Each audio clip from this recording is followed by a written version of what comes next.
Hello and welcome everyone. Oh, I have technical problems, I see. Is there anybody out there?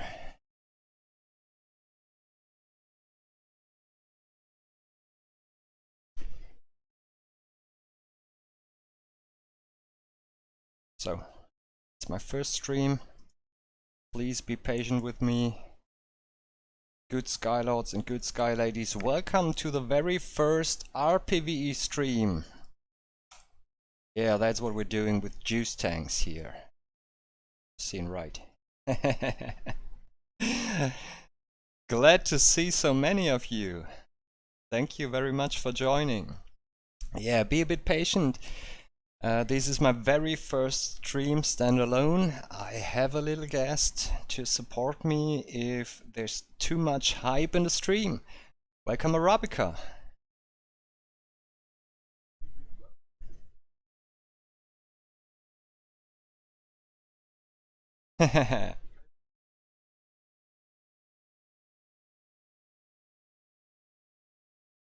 You can't hear Arabica?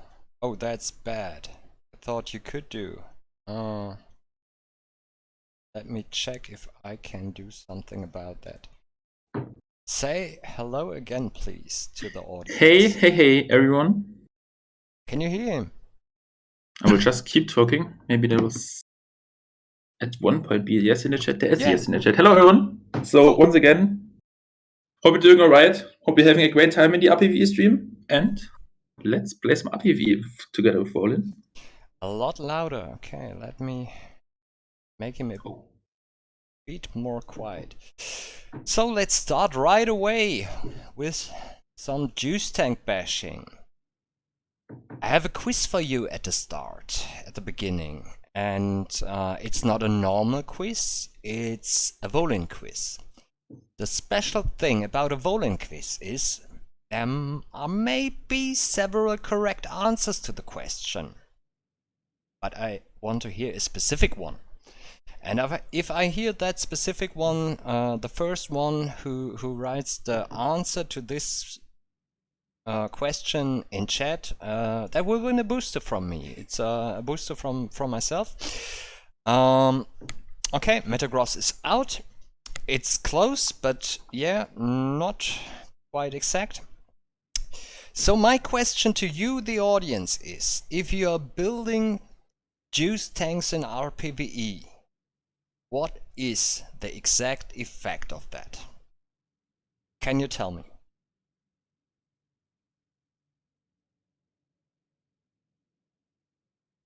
What is the effect of building juice tanks in...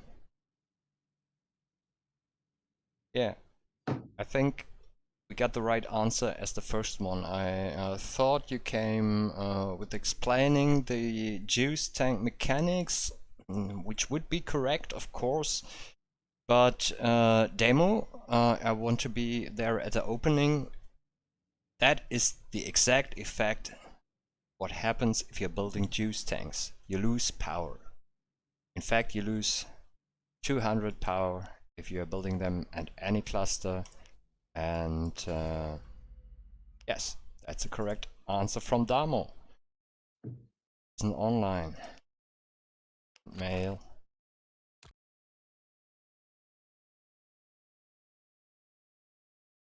And the little side effect, you might get removed from Roland's friend list, or even get one of this precious spot on his ignore list.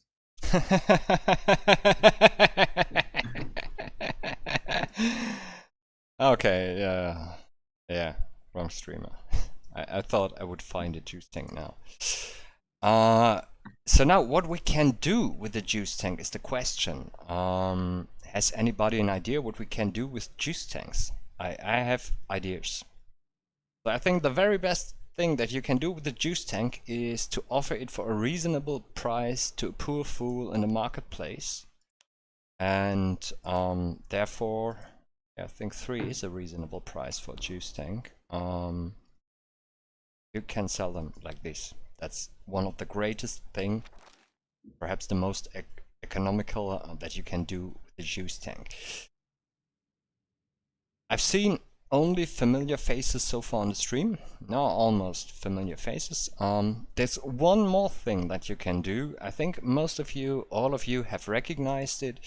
It's perhaps not the best economical decision, but of course, the reforging tool is a nice way to get rid of useless cards, and yeah, Juice Tank is for RPVE and for PvP a complete useless card, so it is a useless card, and therefore you can reforge it.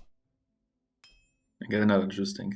Get a Meta Mastery green, and though I'm not a Stonekin player anymore, I think that is a very, very nice outcome, so that's the good point of Juice Tanks. By the way, I think my Volin luck is well known, and yeah, this is a great outcome for me. Usually I have a worse. So the concept of the stream, let's introduce first what brings us here. A group of people met lately talking about what's up in this game, how we can, what we can do. We old players, we veterans that are playing for a long time here, for new players to have more fun in the game, to stay longer in the game, that they enjoy as we do with Battleforge, or I prefer to call it Skylords Reborn.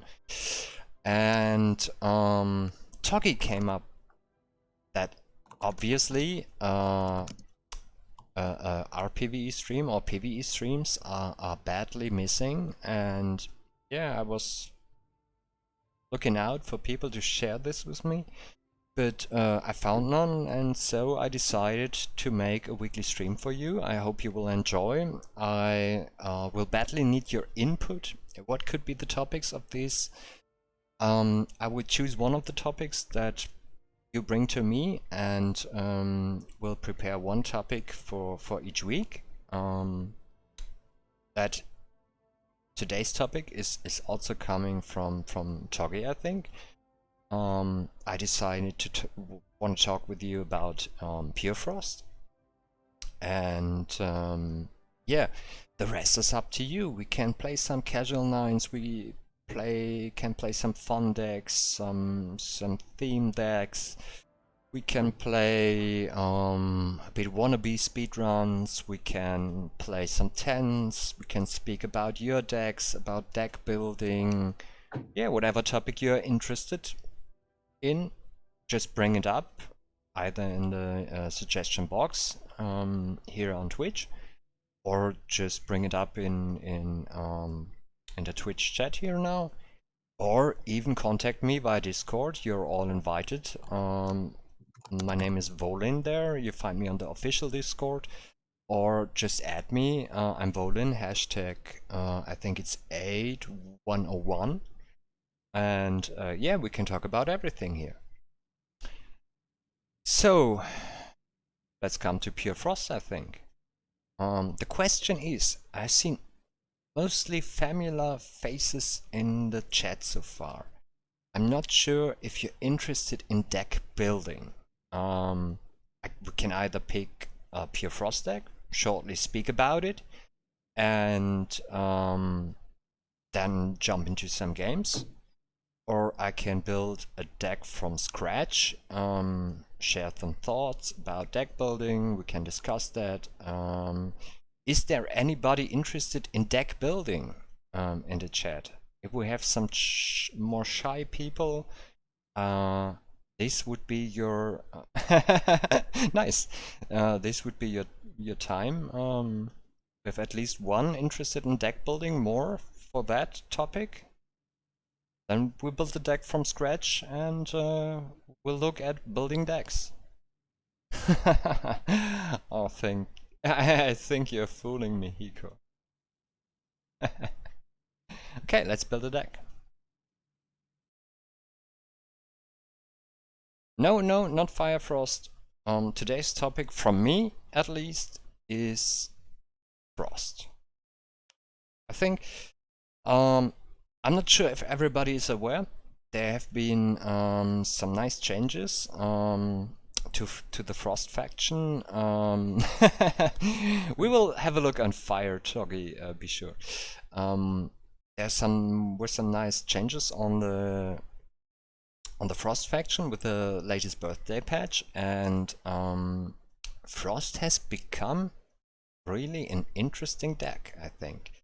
It still suffers in the mid tiers, but if we are building a deck, we will have a look at that. And yeah, I can only say in tier 4, it is a beast. It is a really nice deck. I just had the last match before starting the stream. I had a Lost Souls match. I had Nature guy playing with me, next to me. He was struggling a bit. I think he was not so experienced in fighting Lost Souls. He had a very hard tier 2. I had a very easy one. Yeah, and I could almost say I carried lots of this match with pure Frost. You would be amazed. So let's call it pure Frost. Have a look what we can do. Coco Fang did a very nice guide on deck building in the forums. It's very interesting. I can recommend it. There are many basic thoughts that you probably have when building a deck. It's very cool. I can recommend this. When you build a deck, there's many possible approaches. You can say, I want to build a deck around. We had lately Deep Fang. I was asked from Ducky to make a Deep Fang rank, so with a unit Deep Fang, a Stonekin unit tier 3, and you can pick that and build around this. You build to the upper tiers, to the lower, from that certain point. You can start in the tier 1, build it up. You can. I often do this, start in the tier 4, I think the most of an RPVE match happens in the tier 4, so I usually tend to start in tier 4 and building backwards to tier 1. And leave TR. And the better you know your collection, you probably starting from many points. So you say, I want this, I want that, I want this, I want that, and then drag the last cards around it. So the very first thing that comes to my mind when I'm when I'm building a deck is Void. I'm not sure how many beginners. Void, yeah, sure, pull it. Void will help you if you put that into the searching bar. The Void Frost Tower. Void manipulation is a very important topic in any Battleforge type of what you're playing. It doesn't matter if you play campaign, if you play RPVE, if you play PvP. Void is a very important thing to consider. To summon up that topic in short, I want to quote Moon from the introduction, but she says a lot in the introduction. Many people seem to miss this. Whenever you play a spell, that energy is not lost. That energy goes mostly to your void pool, and no more Batarial jokes. We're not speaking about Batarials now. But we will cover that topic for sure in depth. Be sure. Whenever you play a spell that is not lost, that energy, you get 90% of that back to your void pool. And whenever you lose a unit or a building, same for that, you get 90% of the energy back. Let's not dive too deep into it, but that's the main concept. If you play a spell, if you lose or deconstruct one of your buildings, you get the void back, the energy back into the void, and if you're losing units or release your units, you get that energy back mostly. And do not care about the loss that you have. You always want to have everything that is unused, unused units, unused buildings. You want to destroy them, release them to get this energy back. And every faction has possibilities to improve that gaining back, and so you should always think about this aspect of the game. So probably the Shrine of Martyrs is not the best option in Frost to get Void back. Or it is obviously in Frost the best option, but it's not the best option to get Void back. You're always glad when one of your mates is setting up a Shrine of War.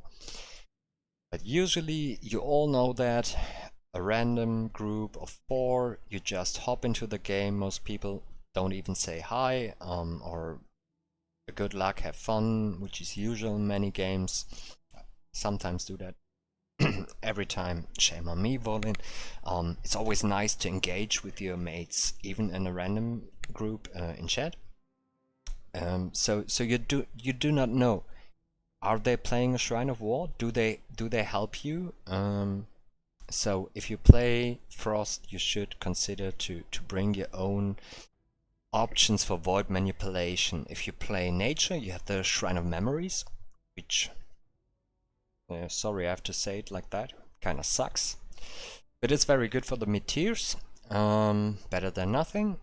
And if you're playing Shadow or Fire, you have the superior options. Fire comes with the Shrine of War, which is one of the best options. It's working for the whole group and gives you back void on kills, and it gives you have so many kills in an RPVE game, you all know that, so you have a constant void back, and which is very good to play your spells all the time. You can play infinite spells if you time it right, and that's really superior to other options, to the other shrines. And also a very good possibility to get your void back is if you have 2 shadow orbs. You can play Cultist Masters and a Furnace of Flash. There's always or sometimes a misunderstanding of the shadow possibilities to gain void back. So if you have the Cultist Masters, let's have a short look at that. Cultist, yeah, sure one. And the Furnace of Flash, that's what you need to get your void back. You need them, I think, both on upgrade 3. At least the Cultist Master does not really work well without that. And many think if I add a Decomposer, it gets better, or the Decomposer gives a higher value of void back than the Furnace of Flash. That is not how this void manipulation works. The Furnace of Flash gives you back void for the HP of dying units, only for the HP dying units. And the trick about this combo is the Cultist Monster doesn't need any energy to summon the crawlers, and the crawlers, they die from themselves, or you can release them to get the void back faster. This HP of the crawlers in the furnace speed up your void gaining. So that is short sum of void. By the way, usually you play 3 or 4 of them, not more than 4. If you do so, group them, take them in 2 groups, and make them running after another, one after another. If you have 5 cultists, this furnace cannot take them all until they vanish. I learned that very late, by the way.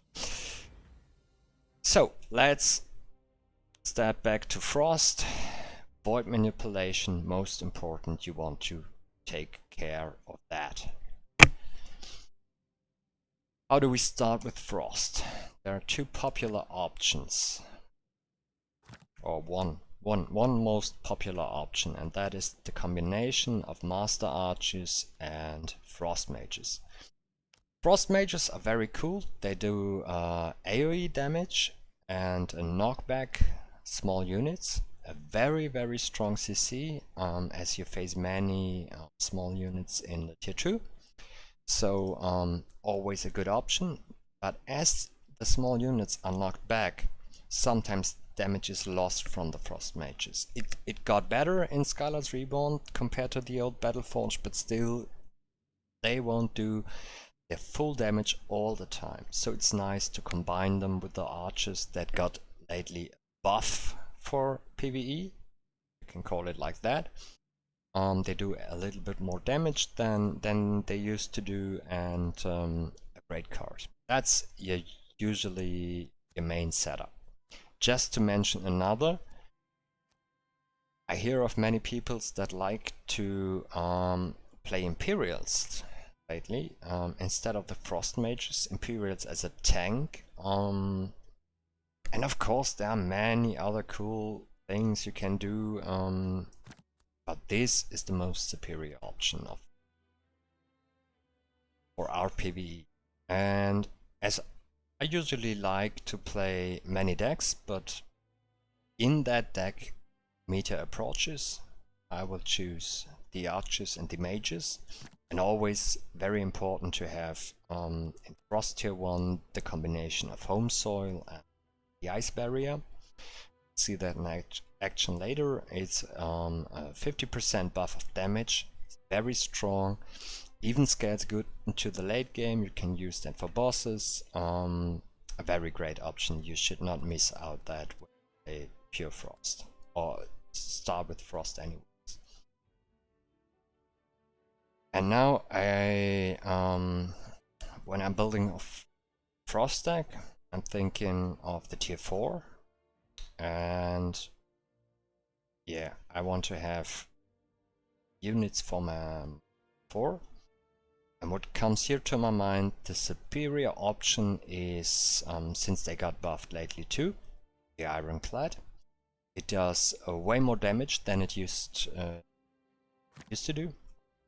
And the freshly buffed Dreadnought, which was the only reason to play Pure Frost at all, and now really is a really nice card. I've seen another nice card here. The Code of Protection is one of the cards that was added with birthday patch. Yeah, and we need any sustain, and the Dreadnought, which only works with shields, needs some shields. So I will pick the Code of Protection right away. So with that said, we need units for the mid tiers. This is a bit where Frost struggles in. We have a nice tier 1, we have a nice tier 4 now. Now we need a tier 2 and a tier 3. Many options here. Stormsinger is quite nice, okayish. Rangers are okayish. The Rowdy got buffed lately, really cool. Is definitely an option. Many of my friends play the Rowdy. Yeah, the War Eagle is another pure Frost option, but there's one thing that I struggle personally with. You see what? They're so slow. So slow. Yeah, and I would not be Volin if I play slow units, or like to play slow units. So no Frost Eagle for me. But I know, I must admit, many people that I like, that I know that are doing a good job are playing Frost Eagles, and I know it's a viable tier 2. If you play War Eagles, I think the area Ice Shield is a very cool spell to support them, and I've seen that too in good combination. Just to mention that, I often see Mountaineers in RPVE decks. I personally don't get why to use Mountaineer. It has an okayish damage, but compared to the energy cost of 150, it's not even that good. And it cannot hit at air units, and it has its clunky shield.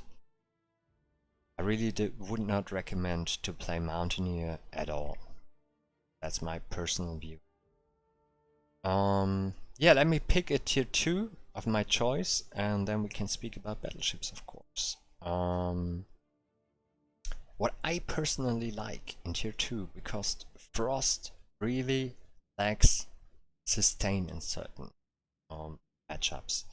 If you have an easy map, any of the mentioned tier 2 can do the job. But if you have a bit harder matchup, you really like you really want to have a little bit sustain. And as Viridia gives a bit sustain, and Viridia has also her nice tree fiends, which are unbound units. You call them for 100 energy. We spoke about that.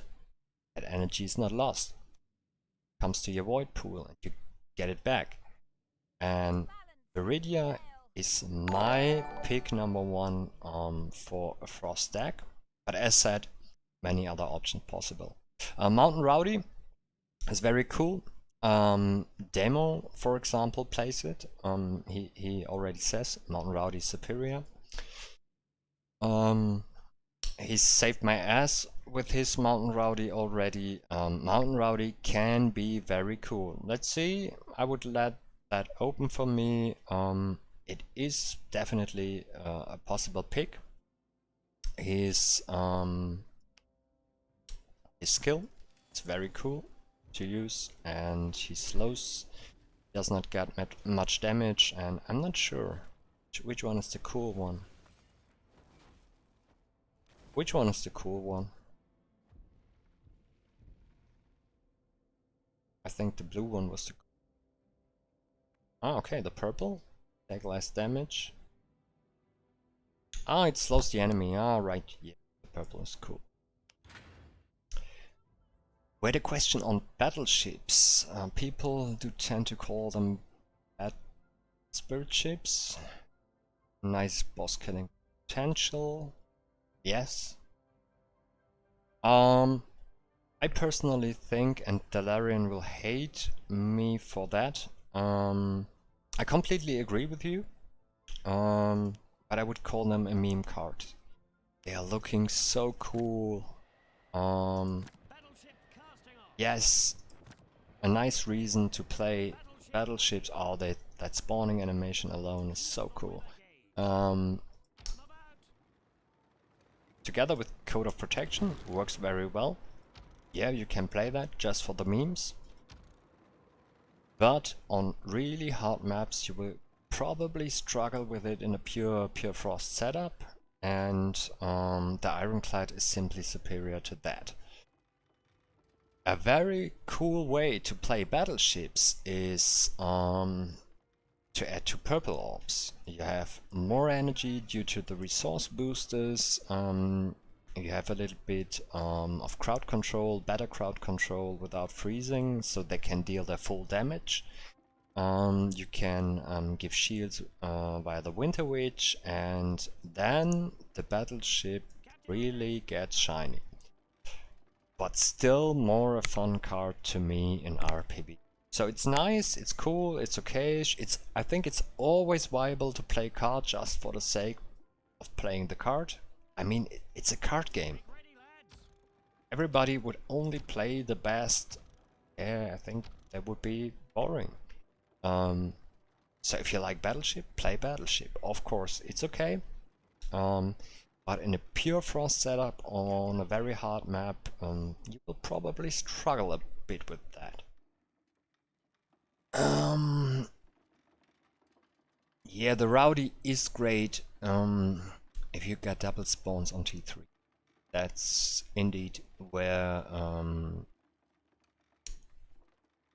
Majora, to put it simple like that, if you like juice tanks, you're out. Now, Damo's right, no, the Mountain Rowdy is a very good card, it's very cool. Yeah, it's simply not my favorite pick, but as War Eagles, as probably Storm Singers, there are many viable options, I think. But you have to decide for something. And that's maybe for you an important thing about building decks for RPVE. You should not overload your tier 2 and your tier 3 in RPVE decks. I sometimes see 3 units on tier 2, 4 units on tier 3. That's simply too much. You have a very short stage of tier 2, of tier 3. You only need it if you face very hard camps, and so keep it as lean as possible. We just had it this noon in the Discord. I said I think my personal rule of thumb would be at maximum 1 tier 2 and 1 tier 3 unit. I think that is the maximum on units you should pick. Is this game able to play with friends online versus KI? I think that is what we are speaking about here. We're playing against the computer in randomly generated maps. So we will do that in a short. Yeah, usually in many decks I go only with tier 1 and tier 2 units and say my spells carry me to the tier 4 anyway. But I know this is not true for Frost, so I would like to have a tier 3 Frost unit. Avatar of Frost is an obvious pick. He has 3 Frost Orbs. He's a really great looking meme unit. He's quite strong. He has a refreshing shield that is very nice. Has good sustain, especially in the combo with Ice Age. He's very good. Let's stay with the units first. He's a very good pick. But again, after around 100 matches with Frost, not my favorite pick, my personal. But don't get me wrong, Avatar can do a great job. Other units that come to my mind, if building a Frost deck, are obviously Core Dredges. You can probably see my favorite just from the charges. I long played with the Siege Core Dredge, because the biggest problem if you have a close camp to your T4, you want to take out spawners as soon as possible. Very good thing. But let me convince that overall probably the extra ice damage Core Dredge does perhaps a little bit better job. That is my favorite pick in Frost decks. Core Dredge Red is very good, do not get me wrong. Avatar of Frost, very good. Northern Drakes perform okay-ish. Seen Silverwind Lance is okay. Tremor, Style Bonus, not bad. Not bad at all. But I think you always have to ask when you build a deck and build it up tiers, what does really add a value? And yeah, arranged is usually a very good idea in tier 3. In very close camps, melees can struggle. The first match I had today was a Lost Souls with the close camp on tier 4. Before the first match I thought, I'm in a Juggernaut mood, I want to play my Meme Fire. My Meme Fire has a Fire Dancer in it, a Juggernaut in it, just for the purpose of style. I think As said, that's legit, just to play a card just for the sake of playing it. And I was in Juggernaut mood, I wanted to play a Juggernaut. Yeah, then I was standing at my tier 3 with the Juggernaut and realized that a cliff was blocking the way to the spawner of tier 4. So I had to walk into the post tier 4 camp to reach the spawner of the tier 4. If I would have had a ranged unit, I wouldn't have a problem. Really, this mate carried me this match. Without my mate, I'm not sure if I would have made it in time. That can happen if you play meme cards. Oh, you big wet, you will be surprised probably how strong this deck can be in the end. So, we are speaking almost 20 minutes about only the units. We have a tier 1. I think this is the most viable. We have 1 tier 2, 1 tier 3, and we have a very good, very super solid tier 4. Spoke about some alternatives. The next thing is, because it's a very short thought, usually, what buildings to end. General rule of thumb, do not pick any towers in your RPVE decks. Few exceptions are, of course, but usually you do not want to have towers at all. RPVE, they cannot move. The goal of an RPVE map is to destroy your enemies. You can't destroy your enemies with towers, so no towers. No towers are good. But do we have any other important buildings? Let me go over it. Yeah, you have some support buildings. You could think about support buildings. Cobalt Ink only interesting in combination with a Worldbreaker gun. That's our own meme deck. Oh yeah, we have the construction hut. I will take that for now. It is not important. It's breeding grounds for buildings. You can make your buildings cheaper. And I will have this in. That's a smart move, Dwight, to write in strategy. I will read that. I will keep that in mind. That's a possible cake slot for me, but yeah, it could be possible. I end up with taking a construction hut. Saves me a little bit of energy. I have no boosters in this deck. Energy is badly needed. Always perhaps a good idea. And what you want mostly in RPVE decks is spells. I usually tend to throw in from either tier 4 or tier 1, and as for the construction hut, to have in mind, yeah, I could keep them later. First thing that comes to my mind, which is very nice, is the Frostbite. The Frostbite is a skill I use not very often, but it's very helpful for taking out L units early on, and it's very nice to take bosses out later on. Gives you 20-25% more damage, very nice. Glyph of Frost, very nice on very hard maps, very nice in the 10s, but I usually do not like to play that in. Same for Wintertide.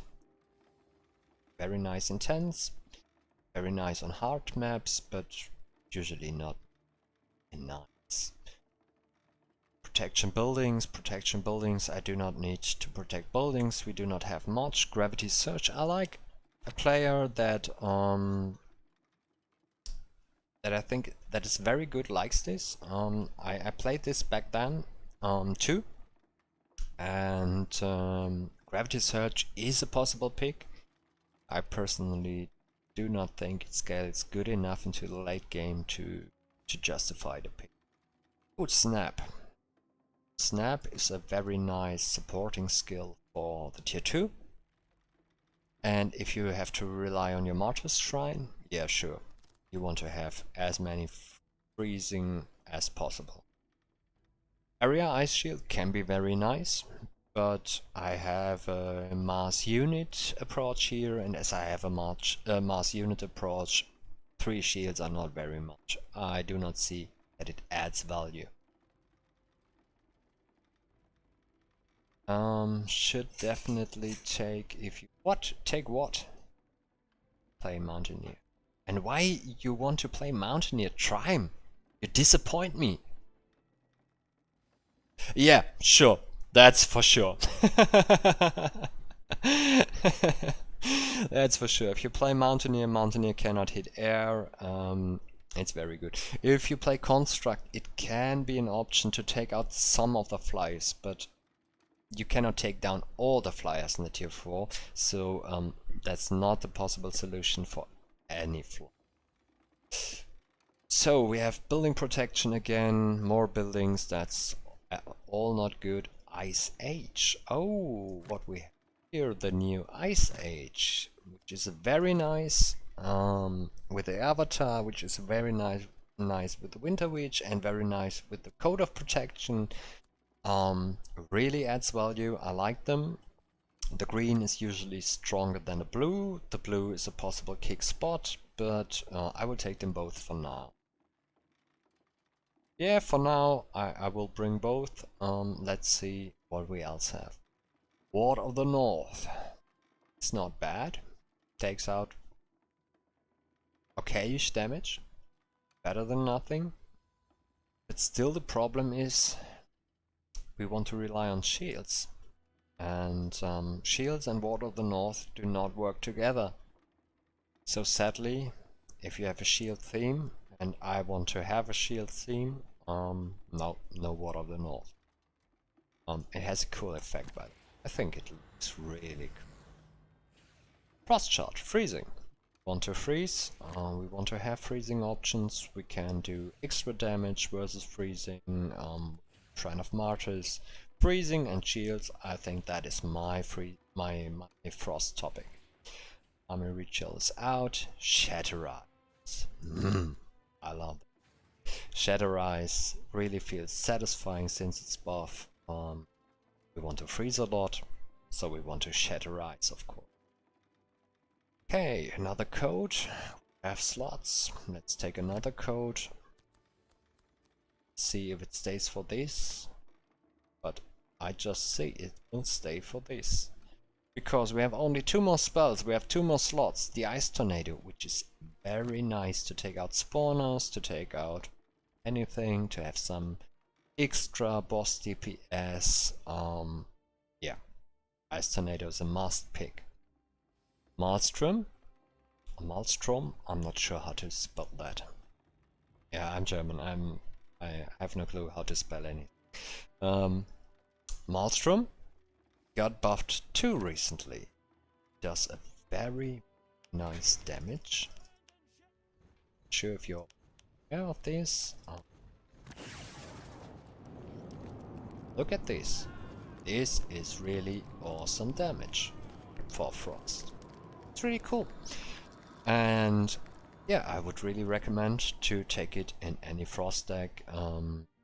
You can take out smaller units in the later camps, and this is really a cool pick. So, I've gone through the buildings. There's nothing more that I need. Strong tier 1, I have a strong tier 4. One pick for each, tier 2, tier 3. And then I go through the spells and pick my spells. I have some things that are very optional. The blue coat. By the way, guys, tip of the day. I get a crisis seeing this. Oh, what's happening here? What's happening? Are people got aware? So nice to see that. Usually the purple was way cheaper than the blue. Blue was costing almost a double, and I don't get why. The purple is simply better. I didn't do the math, but I read lately, and I'm quite sure he did. It's 14 seconds till the purple shield reaches the same level of blue shield. So you have 14 seconds of already taken damage, in which the purple is superior. And then comes an addition: the purple does not run out by time, does run only out if it reaches 0, while the blue has to be constantly refreshed. So purple is better by any means. Have that in mind, please. Purple code is the way to go if you have the slots. Of course, why not take both? Very heavy maps can be helpful to have both. Ice Age, the green is the better. We could kick this, but we have the slots, and I think the rest is really set. You will want to have these spells in a Pure Frost match. So, do we have any people? What timer? That's totally easy, Van Her. Van Her, I'm not sure how to spell that. We had a discussion about Ice Age a short time ago on the official Discord, and Hukai, or Whoop, or however she is called, put it quite simple and good. Play green Ice Age whenever you can. Just play green Ice Age whenever you can. It's so simple. By the way, if anybody from the team is here, why can I play a blue Ice Age over a green Ice Age, but not a green Ice Age over a blue Ice Age? Is that intended? It feels weird. It really feels weird. So, I want to play with this. Who wants to play with me? I have Arabica in my group. Please just send me in-game a message if you want to play with me. Else I will make a group and see who's joining. But if anybody from the stream wants to join, I'd be glad. First two come into the group. Nobody dares? Nobody wants to play with us, Lolin. What is happening? Mike says he's logging in. Sure. Cool. Last call. Anybody from the chat wants to join?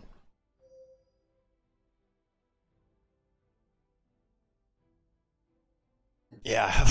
What shall I say, people? On stream. Cool, Cobalt. What should I say now? 20 people looking onto my fingers. I know Radical is here. I know Trime is here. Mr. Damo is here. All my group is here. I'm watching my fingers while playing. I'm so excited, people.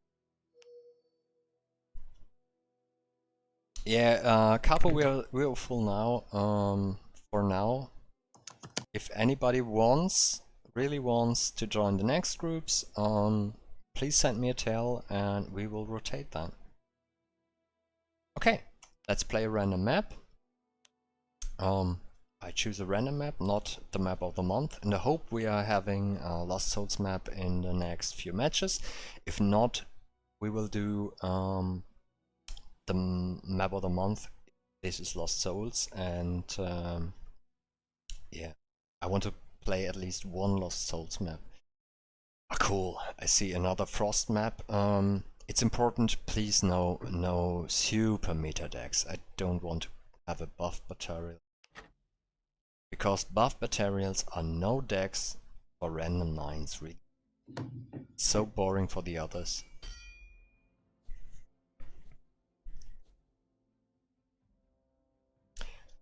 So, good luck, have fun, everybody. You too. Just to warn you beforehand, might happen that if you use Shatter Eyes, my game is freezing. I hope it's not happening, because it should happen like really rarely. I hope so too, mate. I'm one of these really unfortunate guys who has this bug in his client. We'll just see. Oh, damn. I hope Cubic finds a solution for this. My sorries. I really hope he finds a solution for this. Oh, this is great. Twilight Map. And Twilight is one of the maps where you really can shine and help your mates with pure frost. I really like to play against Twilight. If you play pure nature, it might be the opposite. We spoke about that in our group lately. There are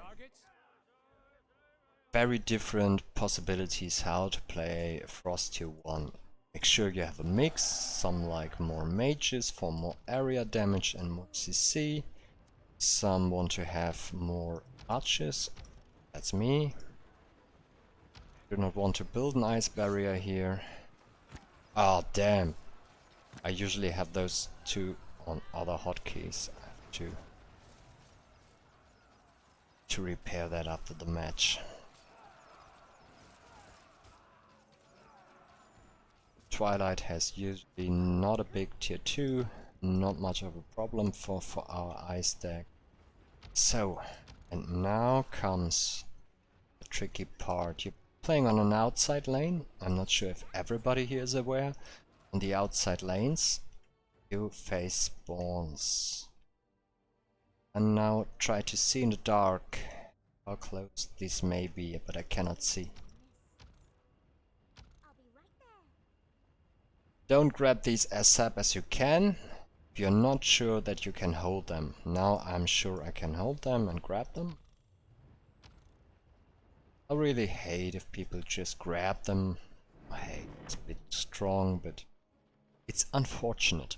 If people grab it, getting attacked by the whole camp and then ping, "Oh, I made shit, help me! I made shit, help me! Save my ass!" That's not cool.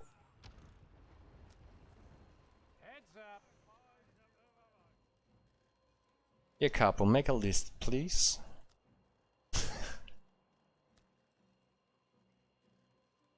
Yeah, I'm definitely a player making mistakes. My decision making is a bit slower than of the top, really top people I know.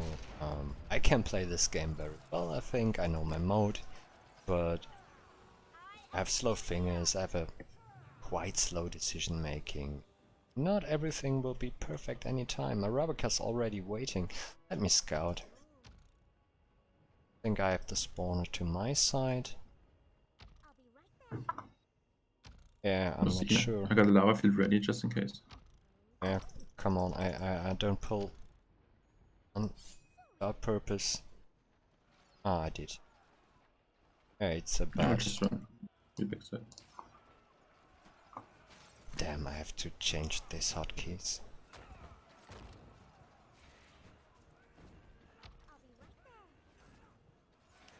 I won't even freeze into that. It would have been better. Second tip of the day. Guess most people here know that, but I'm always surprised how many people do not recognize this. Freezing reduces... Oh damn. Freezing reduces the damage about 50%. So always consider twice when you're freezing. And even more if you, in the tier 4 stage of a game, and freeze to help your mates. Not for every deck this is a help. If they have their own CC or if they're heavy damage relying, they may struggle if you want to help them with the freeze. Always consider that twice. I won't type it now. Do we have a Shrine of War? Yes, I got one for you. Also two. So I set a construction hut for my mate. Can cheaper.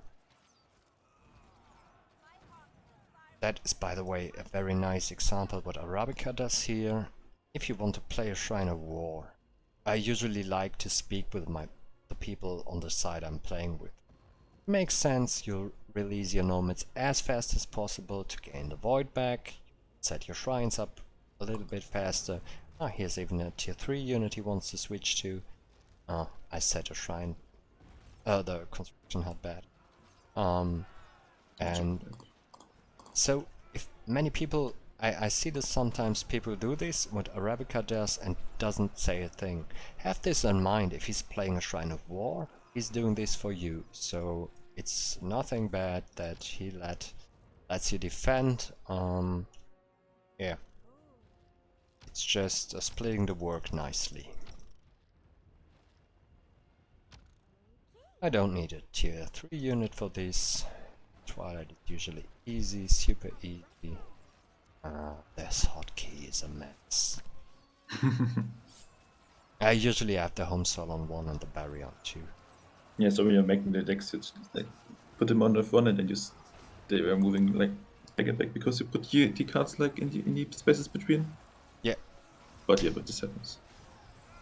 I have only the problem with a few cards which have a set slot, like my home soil, which is usually on first slot. There are other spells like that. Curse of Oink is very often on my first slot. Blood Healing is almost in every deck on the first slot.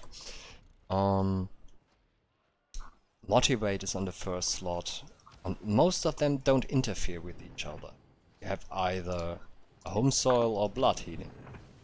Oh, that is very bad. We will have a look in the replay on this. We both are not concentrated here. It's not good. And motivate and blood healing, you sometimes together. Brings me conflict. What happened here is we draw out, we defended too close to the camp, and we will speak about spawn mechanics after this run. We're too close to the camp and pulled it unintendedly, and now we fought that camp, and it released further spawn waves to us, completely needless, and that's something you want to avoid usually. Yeah, speaking so much. Slow. You can also kill your construction hut on my Shrine of Frost, by the way. Yeah, thank you very much for the reminder. T4 Frost. Time to shine for me.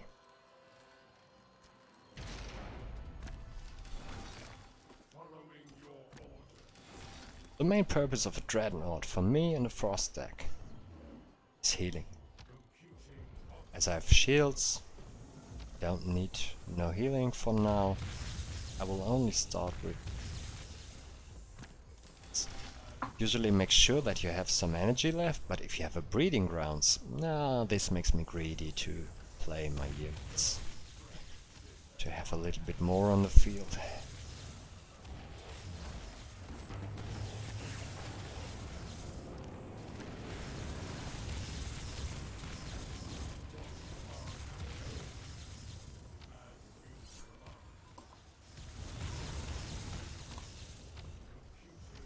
I will proceed on. You're a big guy. I don't need... Yep, the Earthshaker should do the rest. Yeah, make sure you take... Before we find in the last camp that there's one tower missing, and that is this one we just left. Classic, classic. Yeah, make sure you take out spawners very soon.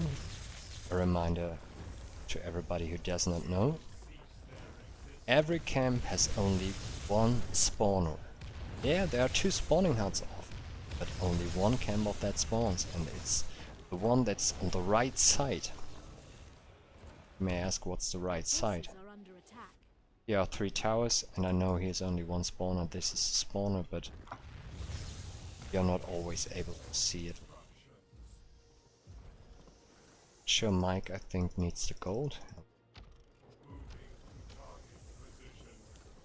Ice Age as soon as I can.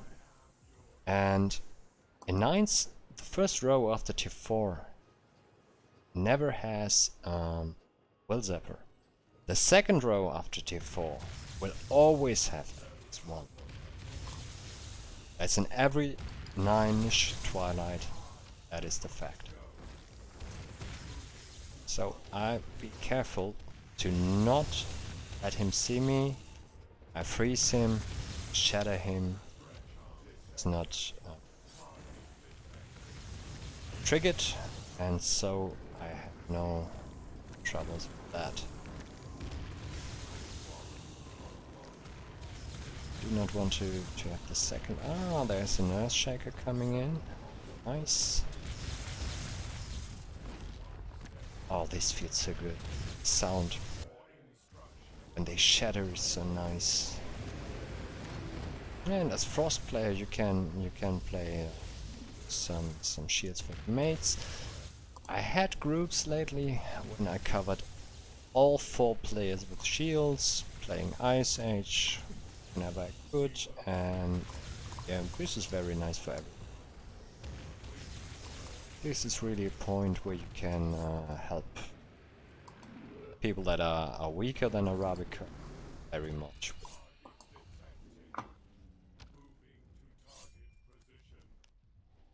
I care for the second zapper. Our mate's doing, let's help with the shield here. Oh, it's an Ozak. I have an eye on. Get a revenge for Sim. He does horrible damage to some decks. And with blue shield now. Oh, okay, it's already dead. Yeah, we have a strong group. Many people say, oh, nines, they're a no-brainer. They play from themselves. From my experience, I'm sorry to say, I have to say, no, they do not. In groups like this, yes, of course. I know Cobalt, he's a veteran. Arabica is... Mike is quite new, but he's playing with veterans. Oh, there's a warp. Oh, I can't reach that. This is a very strong group, and of course it needs a tough 9-ish map to challenge us. But they are not as no-brainers as many people say.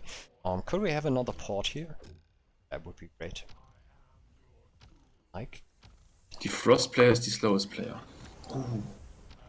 Yeah, sure, that's our job. Slow and steady. Slow but strong. Yeah, sure. It's like that. Frost isn't very fast, but it isn't even that slow anymore, I think. Say that. Yeah. Let's have the spawner before it respawns.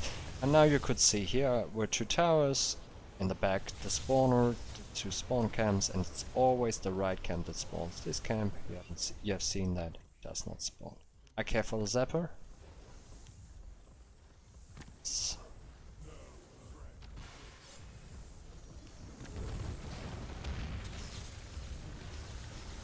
Let's give him some area damage. Cobalt cares. Spawner.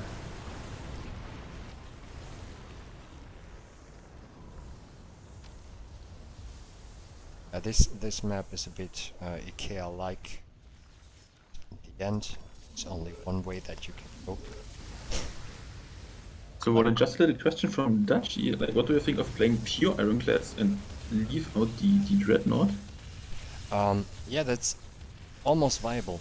You see, I'm playing only, yeah, okay, I'm talking and miss that I have so much energy. I could have played some Dreadnoughts.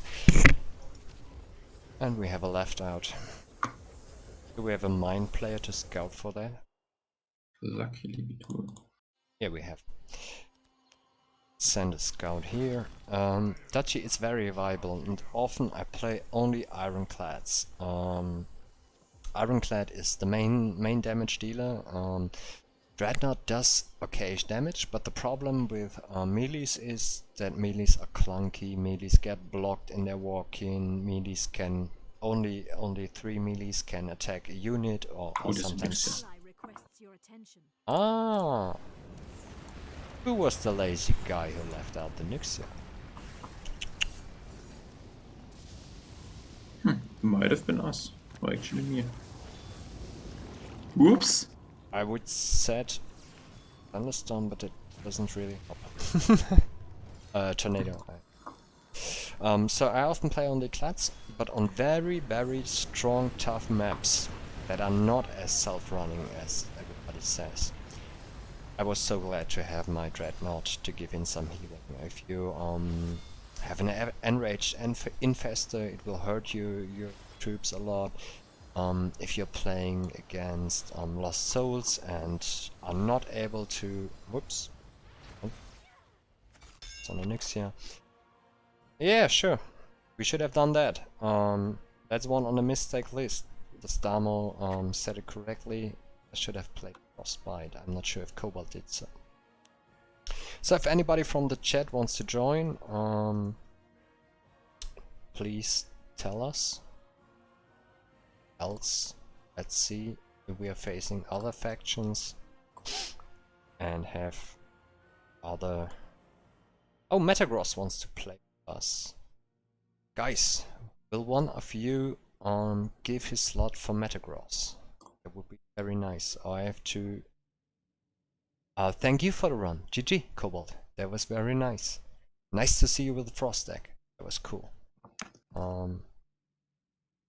Meta. Not sure if I have you on my list. You like... Second.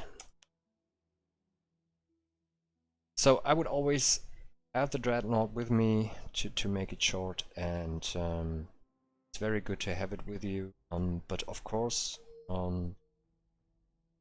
it's fine to rely only on clads as long as it does the job. Buzar, we can do that. Mike, we have another interest. Would you join later for a game? If you don't mind?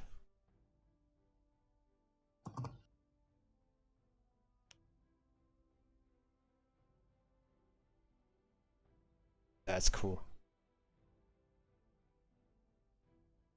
Yeah. Legendary decks are cool too. That will be a topic one day for sure.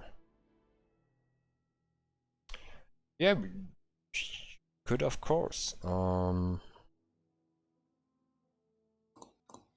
Add the second Ironclad is a possibility.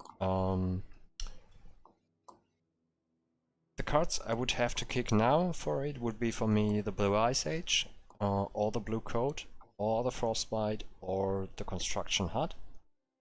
But I prefer any one of them over the second clad, because I could have played like 5 clads if I would have been more concentrated, and 5 clads do a fine damage. They usually do it. And if you're a bit faster, not talking as we are now, and playing a bit more concentrated, a bit more faster,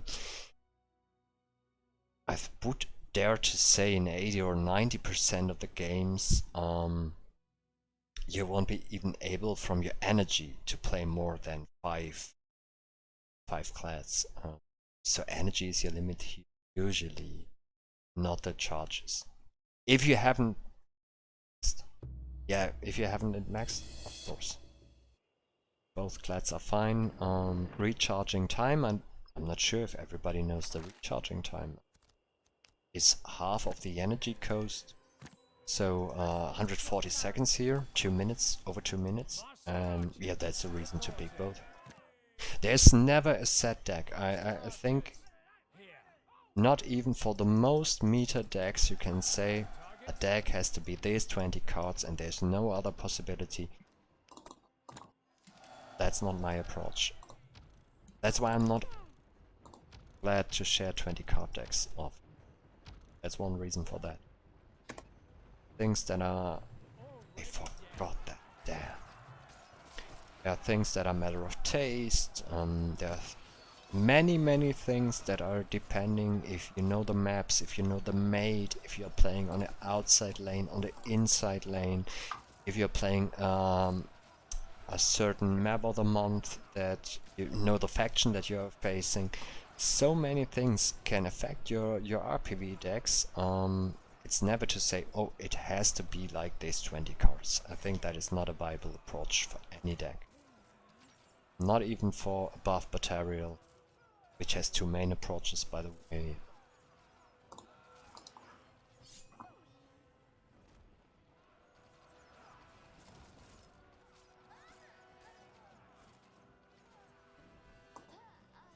Yeah, I've not seen the command on Ironclad working very well.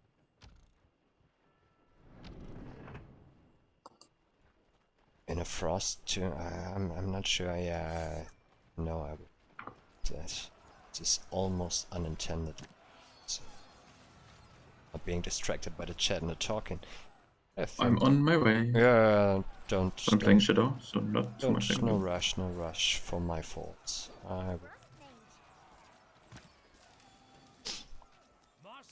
That's of course a viable approach. You can do that. You can mix in nature, but we have so many RPVE decks with a nature splash that I'm a little bit sick and tired of the nature splash. That I want to play different decks now, and playing pure decks. That's one approach for me. Oops. Did you take out a spawner? Yeah. Yep, I did. Just did not mean to take all of the enemies with me. I'll go behind me. It's okay. Hide. If you want so. Thank you very much. Just pushing this now. Brute forcing it with tier 1. I think that's fine. The 3 most common mistakes in RPVE. I have to think a second about it. I have ideas, but what are the 3 most common? I think one of the most common is what happened in our last match. Badly defending. So for example, defending the tier 2, if he would have been a bit more space between the tier 2 and the tier 3, many people usually stand before their tier 2, and that's a very bad idea, because in this position on the outer lanes this will lead to an unintended pull so often. I see this in, I think, more than 50% of the games. Bad defending. These wells and monuments, they can take so much damage. They can tank for you. You can always defend behind them in the tier 2 position, and to extend this, even we had this in the tier 4 position, do not attack in front of your wells, so too much in front of your wells. Always have a short look in the dark. Okay, here's the camp.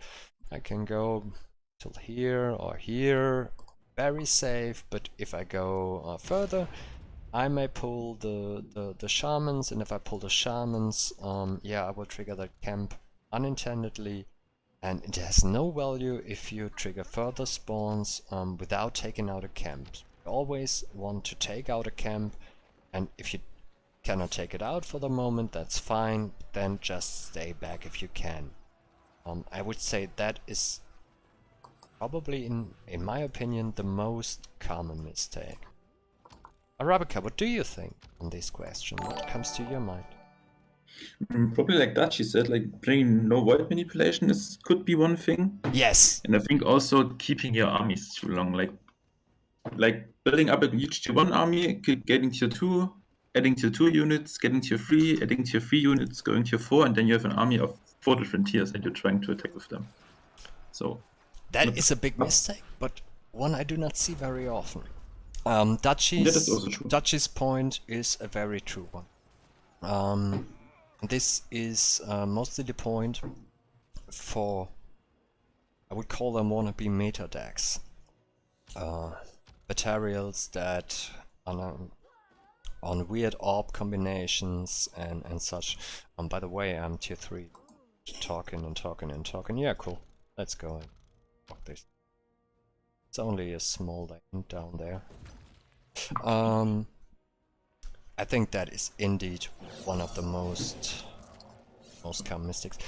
I think what I've brought up already. Oh damn, can't. Let's make this. What I brought up already, taking the wrong spawner or focusing 2 spawners. that's a thing that I see very often too. First target, first spawner is often it is even the right spawner, and I think, ah, cool, this mate knows what he does. And then the second target, the second focus target is the second spawner. And I think, what the hell? The second spawner, the only reason you want to kill it is you want to raise it. It blocks your orbs and monuments, your wells and monuments, and yeah, therefore you need to kill it. But it's often, I think, the first spawner, the right spawner should be the first focus target, and in the best case, the second spawner should be your last target. It's the least important. Do we have trouble? Ah, we have another meme deck. We have 2 meme decks here. Very nice. Lord Syrian. He's not any good, but you're viable to play him for playing Lord Syrian. Okay. Now a trick that I can use with my deck. The tree spirits, they give ground presence, and we have made the last camp for now. So I unbind my energy, have this unbind tree spirits, and can proceed. I'm already getting void back, can raise my last orb. That's the very nice move of having a Viridia and a pure frost deck. Hi Microexa, nice to have you here. Cool to see you all, guys.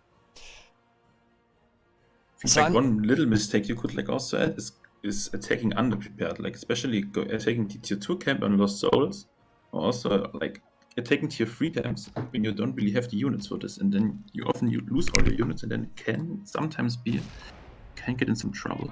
Another good point, yeah. If people rush and rely on the spells and on the power of others, I see this very often. People go from the tier 3 to the tier 4 with almost nothing, or from the tier 2 to the tier 3 with almost nothing, and then hectically pinging and saying, "Hey mate, help me! Hey mate, help me!" And I was probably going for Shrine of War, and yeah, I do not have the power perhaps to help. So if you pull, you should always, and you do not see your mate is coming with you at once, you should be able to carry that attack for sure. Else, wait for going together, speak, engage with each other in the chat, or but do not expect something from your mates that they perhaps cannot fulfill. Not even while they are bad players, or because they are bad players, but perhaps they cannot fulfill it for reason. You should have that in mind. So it's hard to make a top 3 of that. Spells bigger than units, yeah, of course, is a topic. Yeah, very hard to tell what is the main mistakes. But all these mentioned are common, and some of them can be a vibe. Oh, these raptors, we all love them, don't we? I need to kill, guys.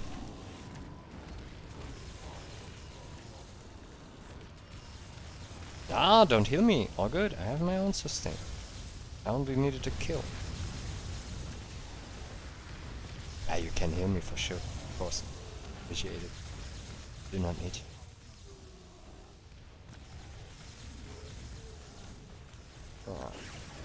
Burn some damage spells. And if you have a Shrine of War running, you know your mate is running a Shrine of War, please throw in your damage spells. That's why you take them. 2 Lord Syrians, nice move.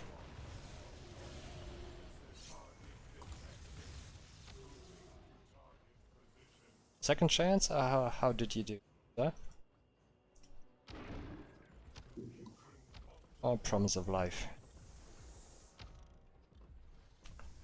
Oh, got the lower route. Okay. This man has nuts. Ah, another common mistake. A very, very common mistake. We have a crossing here with 2 players, and usually you do not want to go together at this point. Leaving the crossing open only leads to further spawns. It can attack your orbs. Sometimes you lose your wells and orbs for nothing. That is a very, very, very common mistake I see too.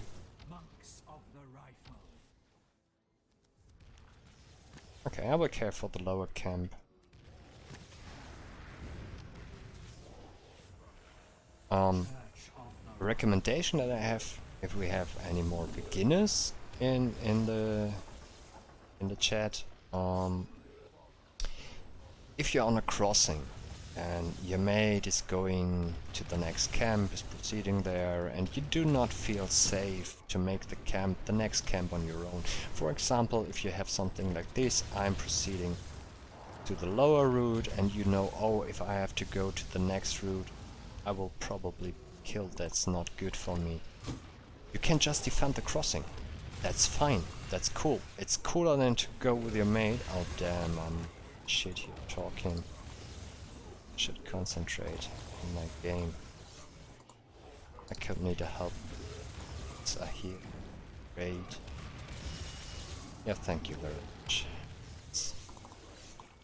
Yeah, I need to take out this spawner, else I'm fighting him endless, and that's not good.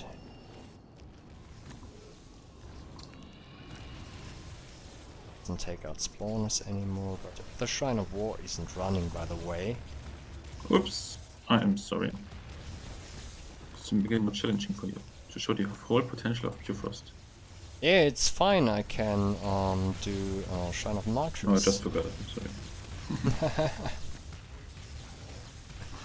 Yeah, I'm not used to play and speak and read.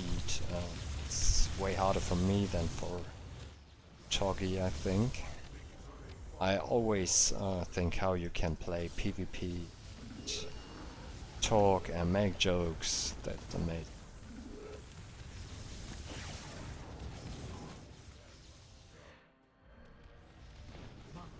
Yeah, it's only a nice barrier. Gives me energy. So if you have situations like this, your mate is going the easier route and only the harder route is left for you. You don't feel comfortable, no problem, just defend the crossing, wait for your mate coming back. Usually he has to come back to you, speak with your mate, and then you can be helped. It's almost in any case better than to go together and risk losing an orb. It's not.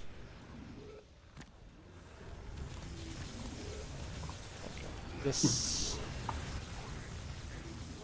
Twilight Infestor is a beast.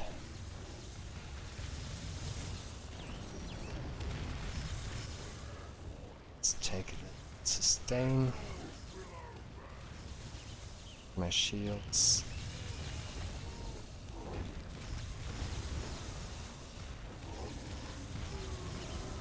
I hate this. Ice Age is active.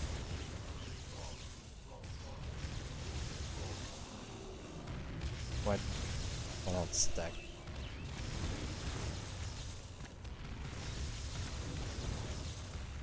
John. Survive, nice.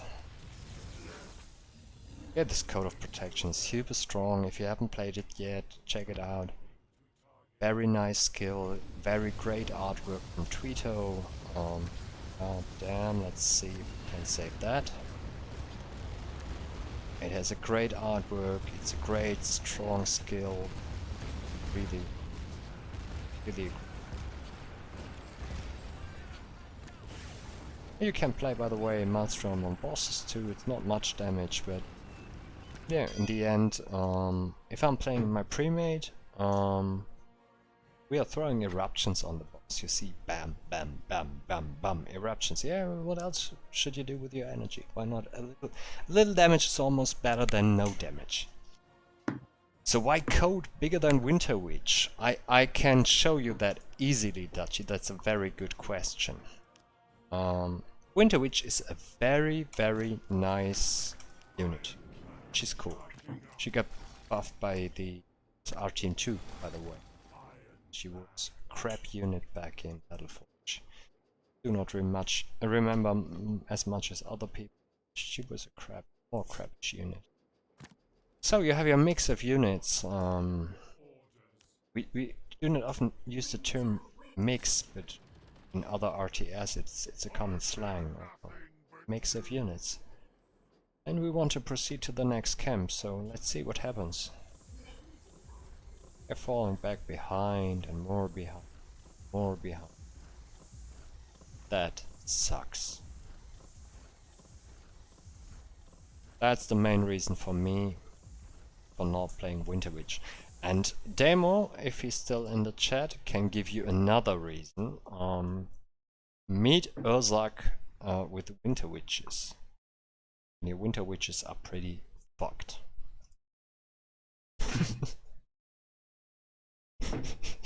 The truth has been spoken. Okay, let's see what we sold.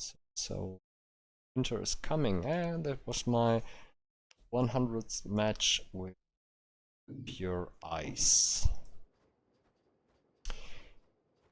We can have. Oh, I wanted to have a Lost Souls match with.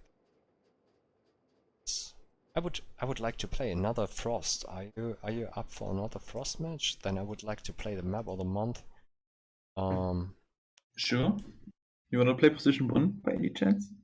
Yeah, I can play on position 1. Position 1 is the ugly one? Yeah. Yeah, No, sure. you don't have to. I don't. It depends if you. I don't fear it. But of course I need my time for that. But I don't. Frost.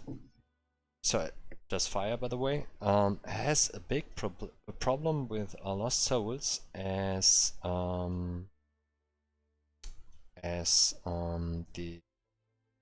spellbreakers, often called dances. A good night, Metacross, by the way. Thanks for having a match with us. The spellbreakers are often called dances, disenchant your sustain tools, and that's really troubling for Frost players. I do not manage to make it perfect all the time, but I found for me a suiting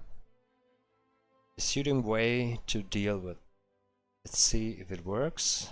I don't think I have played the map of the month with pure Frost so far, but I'm playing it regularly.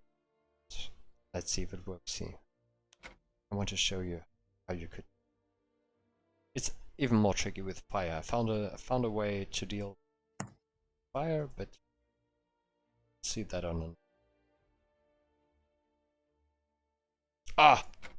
Nobody reminds me. Why does nobody remind me to?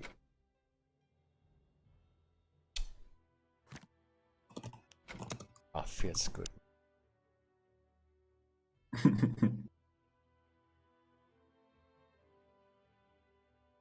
So this time, I'm not playing with Shrine of 4. Just to let you know in advance. Oh.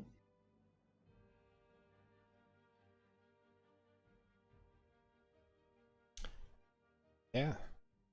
But if no one is, Deep Fang, a Moloch, a Moloch meme, a Deep Fang, and a Warp Construct on a Lost Souls map. Let's see how that works out. It's nice. Mm-hmm.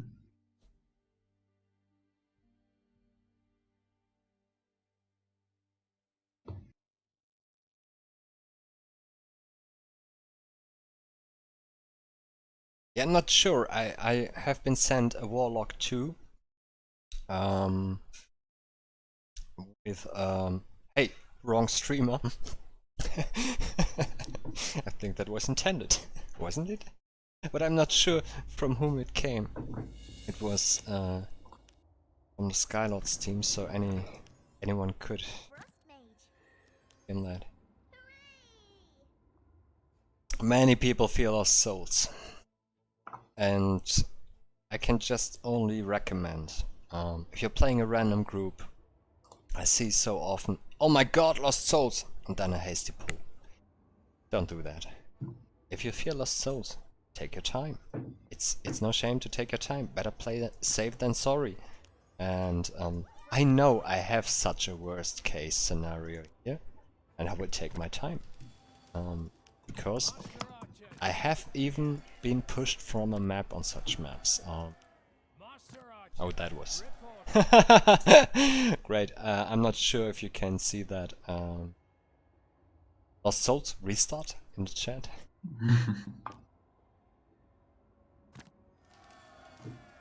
Yeah, you can leave. We will do this as do with that. Master archers reporting. And as I know I have a worst case scenario start, it's very cool that Arabica has either a slow start or has an eye on me. Because if he pulls... we wanted to speak about spawn. Should do that. We have a break after this one and then we speak about spawn. Because as he pulls, I get a wave.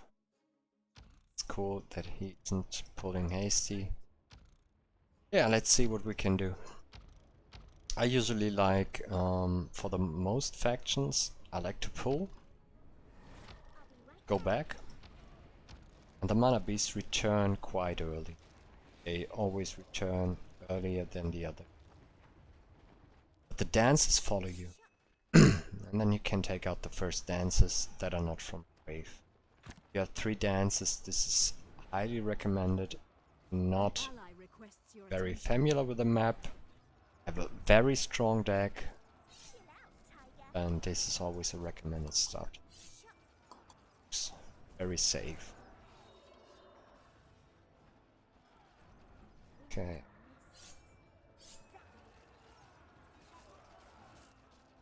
We have many shielders here, we have a shield on the way, we have a shield in the camp, it's really...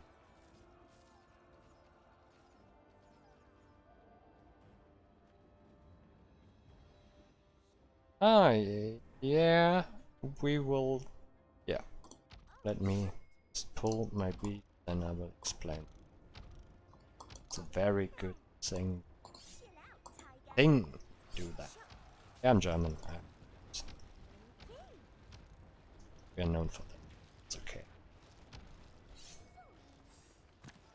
So this is, by the way, the moment where you can use your frostbite. What Dutchie does here is he's blocking the spawn. He's probably not doing it perfect as he can't take the wells. I would have cleared everything, would have gone back to this position where his army stands. Usually she has such a long range that she cannot be hit by the orb, and then we do this. This is a wave trap. It's very cool. It's very easy for Lost Souls. Yeah, fine, cool. It's very easy to do Lost Souls with any S squad. You make a hold position, or it's usually the shortcut F. Do not change it. She starts attacking the squad gets spread by her, and after that does not take any more damage. Could you remove the ice barrier there, please, Dutchie? You remove the ice barrier, you see it's not any heal that comes in here, it's just the squad is so spread out, she does not enough splash damage to hurt other from the squad, the other units, and so you have trapped it forever. And by the way, I did not say anything. Take your line. Trap. Blame me. Okay, now concentrate on my position. Arabica's already ready. Yes. Yeah, I would like to have my tier 2 probably sitting on tons of void. On energy. I think I can just go in. Yeah, I can help you in a second.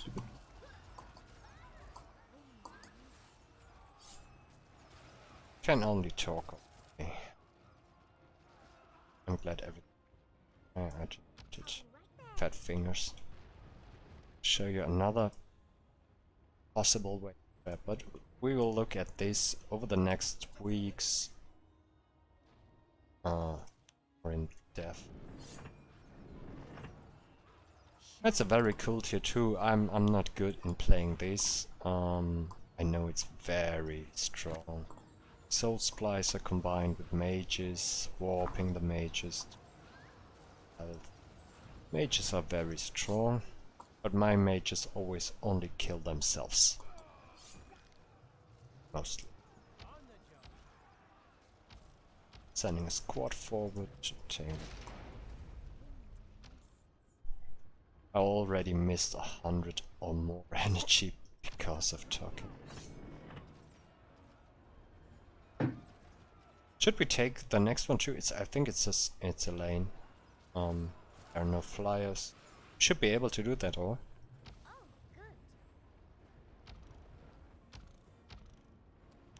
A bridge for your mages. I'm coming. I was just reading chat for a bit. I won't freeze, I think.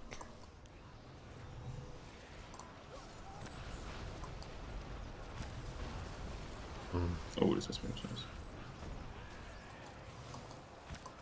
Seemed troll, but it blocked a lot of damage.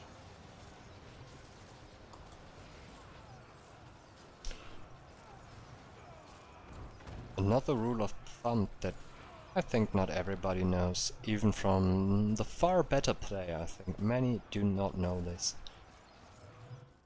The spawning theme of row is always the same, and tier 3 and tier 4 are always one row.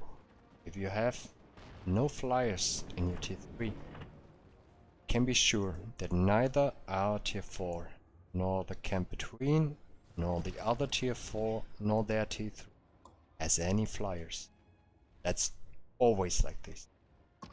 If you have, for example, brains here as flyers, can be possible. There are flyers in any camp, in the tier 4 row and on the tier 3.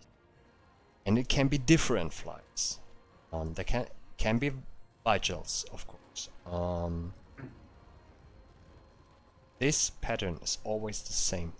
It goes for the BG10s. If one tier 2 has a flyer, all have. If none has, none have. So have that in mind. It's very helpful to see what you can see. To know if you can proceed to the next camp or not. This can help you. I'm not sure if we talked about it yet, but did you answer like the question of what kill order you kill the units normally? So do you always go for the healers? Do you take first on the melee units, first the range units? Because it's like in Lost Source, it isn't really like, you don't really have healers, but also there the order in which you kill the units. Like, do you start with the mana beasts or do you start with the? It's very depending, very depending on the situation and on the faction you face. The problem if you kill a mana beast first, I usually often like to kill a mana beast not as first target, because a mana beast, if it dies, I can release. If a mana beast dies, it gives a heal to others, and that can be very, very, very annoying. By the way, do we have a Shrine of War?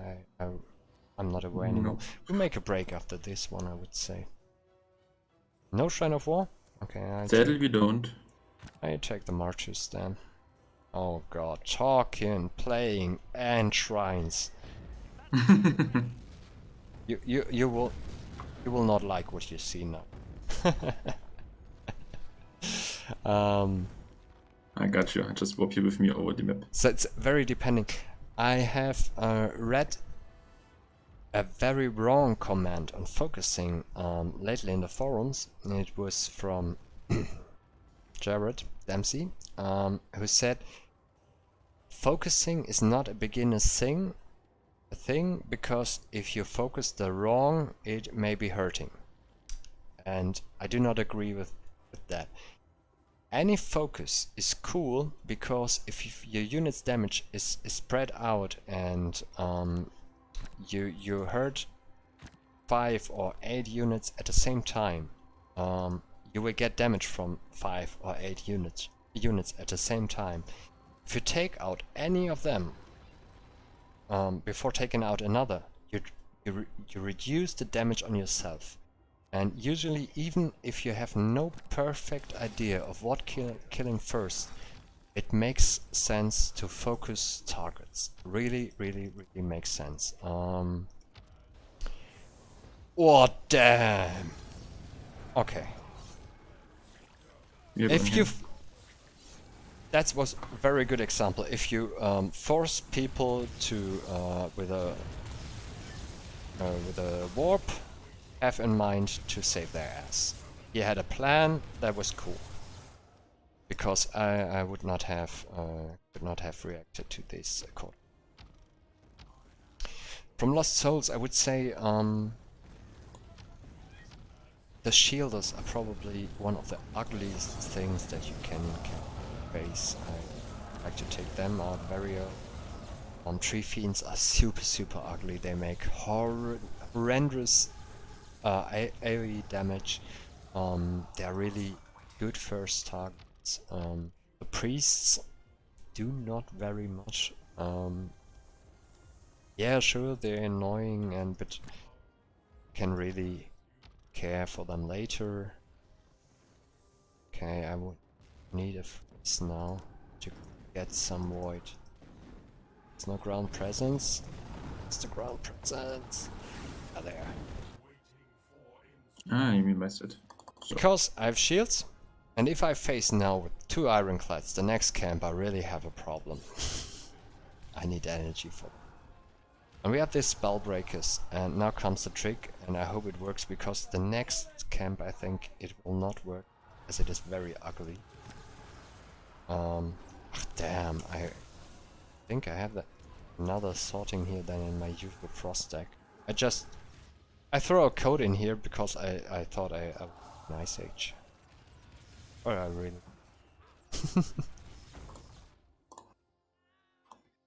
And the trick about the spellbreakers is you have one freezing spell that can freeze very fast, and as soon as those ugly spellbreakers come up you want to freeze them.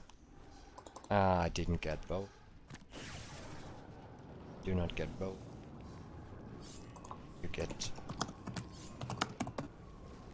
You lose your shields, and therefore your sustain. I care for that, Arabica. I guess they will be Lost Dragon too. Unconcentrated. I hope I get a chance to show this once again. This is usually really a great idea. Hover your frost chart, and when you approach the camp, you watch out for the spellbreakers. As soon as you see the spellbreakers, quite centered. If you can put it quite centered. For example, if this frost shape was the spellbreaker, do not take it with a corner from the spell, but you want to have them in the center of.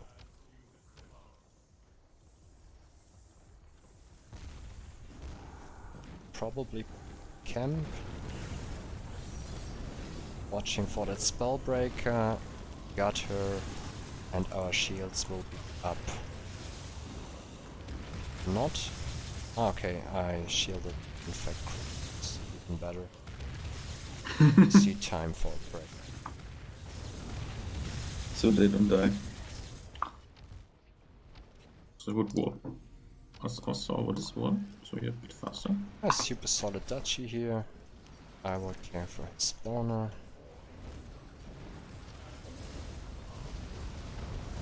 It's very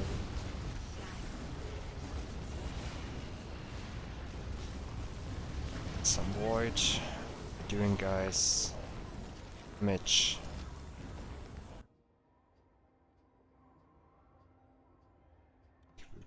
No more spells there. This map is a little bit weird. There are some units flying all over the middle to the tier 4 side. Very strange. Duchy, you have the bigger army, I think. Fine. The right side is a boss, and the not. I walk here. So, Thanks! Ciao, Schatz. Bis gleich, viel Spaß. let's see if we can help Dachi here. Watch out, we're in the game. Ah, yes. Sure. Oh. I already said if you fly my shrine, you're lost. I'll give you some wood.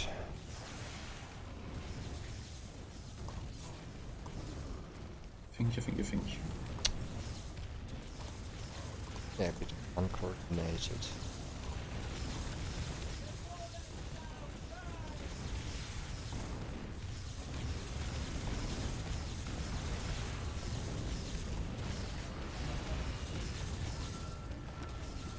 And now we have fun with the home soil.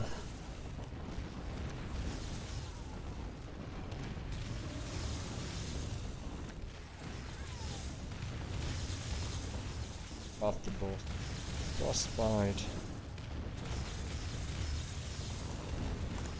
And I want to see that battleship alive. Won't get it, Doombringer. Yeah. It was not really what I wanted to show, but it worked at least once, and I think you know what I wanted to show. What do you think? Shall we all do a small break? Getting something to drink? Think of your hydration, that's very important. Yeah, and I think we'll meet back in 5 minutes or such. Yes, alright. I would grab myself something to drink. Who was not here at the Little drink. start? Have fun with the great pictures Damo made for me. Big credits for that. Really great.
Alrighty, alrighty. Yeah. That was the first people could hear. Ah, damn. Like this. Yeah. Yeah, I knew to this stream. Hello everyone.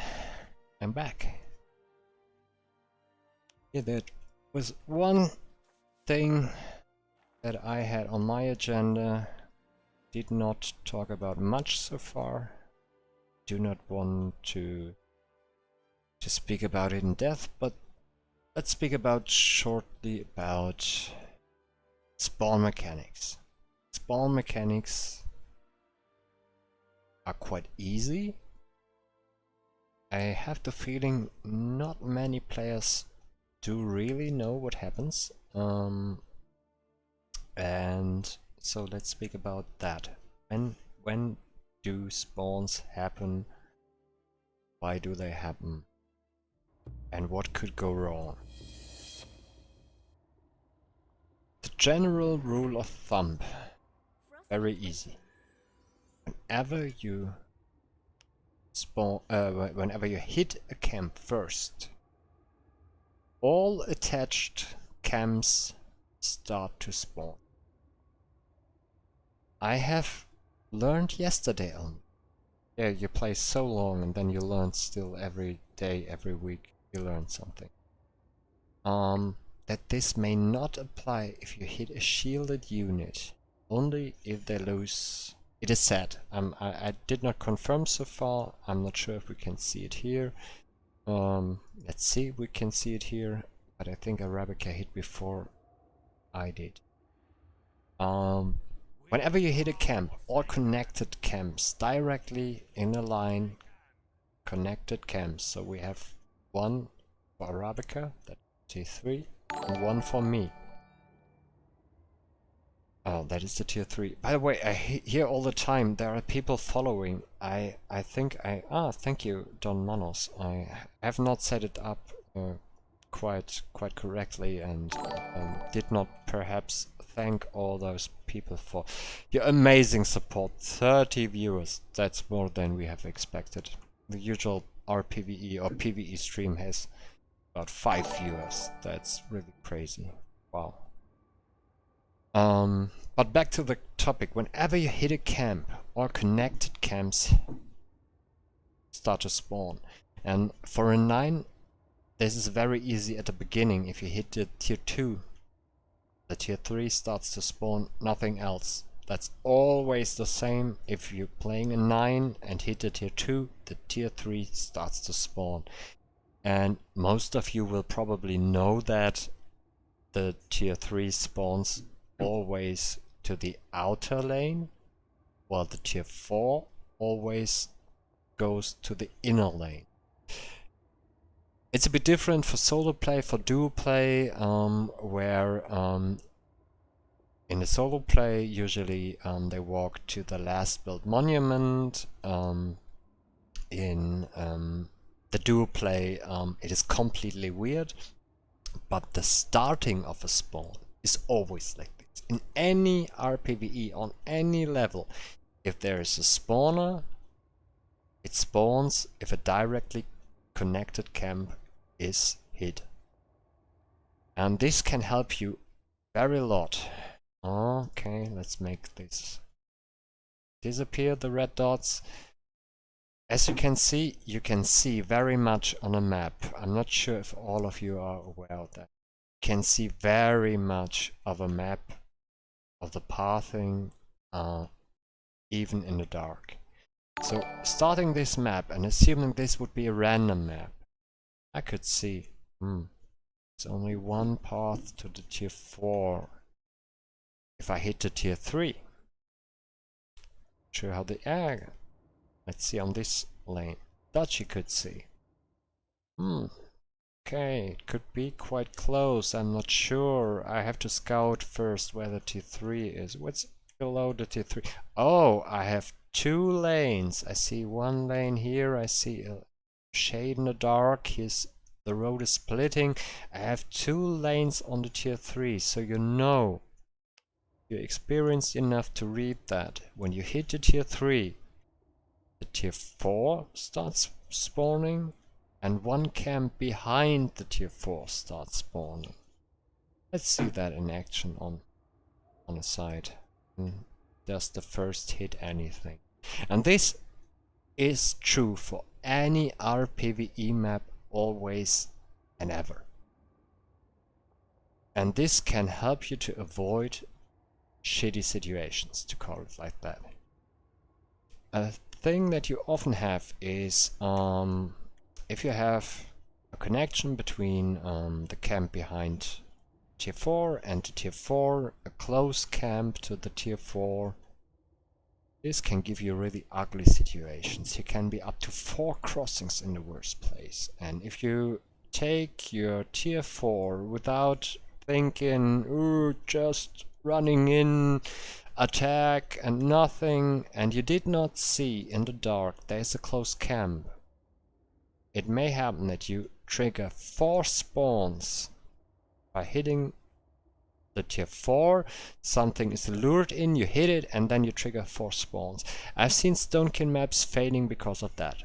A level 9ish Stonekin map with a good player, with a good deck, 3 okayish players with okayish decks, and still you struggle because you're drowning in spawns. That can happen. If you play enough matches, if you are aware of such things, this can happen. So for a second you're going in on your side. Yeah, I just see. You should be faster than me. There has not something been triggered. You lure them out. I will make it a bit slower. You can see, we both attracted the camps. But still there is no spawn because we did no damage. I would be curious now, who attacks first, if it's me, and if I can confirm what Siler said. But I trust Siler. Siler is a very, very good player, and no, I think you will hit. I hit first, yeah. Yeah, you will hit first, and we can see here. I will test it these days. He hits, and now in a second we will have a spawn here. Here it appears. And it will always be like that. When you hit a camp, the directly connected camps will spawn. Have that in mind. We will not go any deeper into this, but always have this in mind. Scout a bit in the dark, think which camp can be connected, and act accordingly. This can help you so much. And have in mind for the 9s, for the 4 player, which is the most played mode. The tier 3 always spawns to the outer lane. The tier 4 always spawns to the inner lane. The first camp that can be directly connected to the tier 3 spawns again to the inner lane. It's always like that. Outer lane. We have outer lane, inner lane, outer lane. It's always like that. Have that in mind when playing a random PvEs. Very hard maps often will fail because of this. That's the basic of spawn mechanics. I think when we play 10s, go deeper into that. And that is what I have brought for today's topics. And my question now would be, do you have any topics you want to speak about? Do you have any decks you want to look us at all together, or only me? What we shall do now. Anybody who says, I want to show a deck, that's cool, let's play a fun match with meme decks. Anything you brought to my stream, what we can do now. Else, we just pick random groups, random decks, and play, and we will see what happens. But perhaps you have topics you want to talk about. Anything specific, Dutchie? What you want to see, what you want to read. The best way to get Void back. I'm not sure if you would have been there. If you were here, we have talked about Void in short. The best two options are Shrine of War. Let's make the Void back first, because it is really a quick thing. Shrine of War and Cultist Master Furnace of Flesh. And both have their pros and cons. The pro of the Cultist Master and the Furnace of Flesh is that it has no trigger beyond that 30-second cooldown. So you can use it whenever you want. You can use it between the camps. You can use it before you have the first kills. It has no setup time like the Shrine of War, so it's very, very often used in solo speedruns. You even use British accent. Great. Love you. What are you drinking? You use both, and you use first the Cultist Master because it has no other triggers than having this and having the cooldown, and use later on the Shrine of War. The Shrine of War has the big opportunity of being unlimited, almost unlimited. It's the only limit you have is kills, and if you proceed in a good timing, you have endless kills. It's a bit limiting in speed runs or fast runs, because not always people are doing the camps after each other. If you engage with 3 or 4 people at the same time a camp, everybody is producing void manipulation, and yeah, then everybody stands there and says, "Do we have a kill now? I would like to go on. I'm sitting on 300 void, damn." So there is no perfect. As so often in games, there is no perfect, but these are the 2 best ways. Shrine of Martyrs is kinda okay. He's really okay, but he gives back two less void. Let's put it like this. You have to invest something to get it back. Frost Shard is quite expensive. Maelstrom is quite expensive and has a duration between playing the Maelstrom and the Return of the Void. So yeah, I get it if you feel it's not enough void. You're always sitting on quite a void pool, still using Shrine of Martyrs. Shrine of Memory, yeah, even worse. I said it at the beginning, Shrine of Memory is very cool for the mid-game, and then becomes obsolete. I had rounds that I played with Pure Nature. I have almost 100 matches with Pure Nature, and I had many of them. I just destroy the Shrine of Memory in a late match, because if I'm sitting on 800, 500, 800 or 1000 plus void, I have no use from a Shrine of Memory, so I can just put it into the pool, not thinking any more about it, and having more maximum energy, not bound. So your go-to options are usually Cultist Master, Furnace of Flesh. Having 3, 4 Cultist Master usually do the job quite good. Perhaps in the late game having 2 groups takes 6 Cultist Master or something like that, if you can afford that. Or the simple solution, if you play with Damo, you just have a built-in Shrine of War. It runs all the time, never runs out, and you do not even care. You just kill. Yeah, shout out to my Shrine of War man. So, Frost Splashes. When I should play Frost Splashes and what should I take? Beanie Inhibinator John just made recently the joke that frost is not a color or blue is not a color to me, and he's not that wrong. Many know me from my wannabe speedruns with my 4-player group or my solo attempts. I usually I'm sitting in the top 10 on the rankings there. And blue is not really a color that I take because it's that strong, frost. I take frost splashes because of playing a frost splash, because of playing some different. So let's see what I have on frost splashes. Yeah, the campaign maps are not really a thing. Going deep is my deep fang deck. We have seen that from you. Yeah, the all-time 4-player is a match I was not on board, Nyakuya.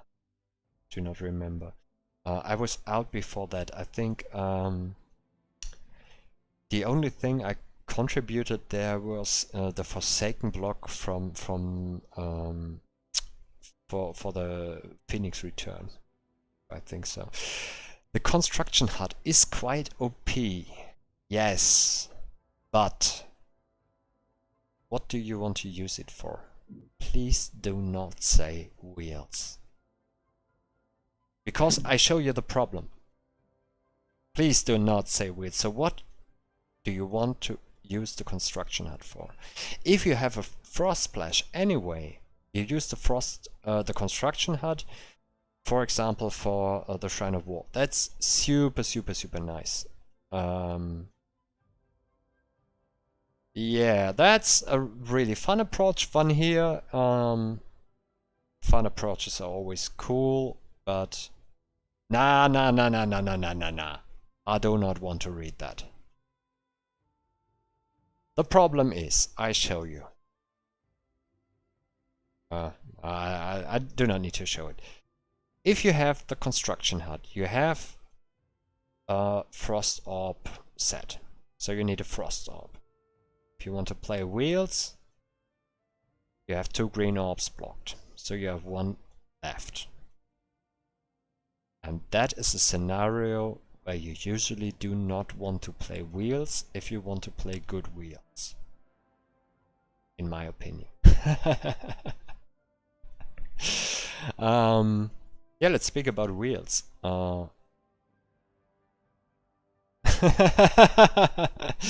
I have some frost splashes, just to finish that topic. Where I like frost is obviously in playing Lost Souls or Stonekin. Yeah, that's cool, because of playing Lost Soul, and I want to show you that one. So cool decks, Stonekin deck, just playing for the sake of playing Stonekin. Yeah, Stonekin deck, cool. Yeah, fire nice. That is my blind spot. I have no such deck. It's really my blind spot in Battleforge. I think I have around 7 matches in that combination. Let me look at this.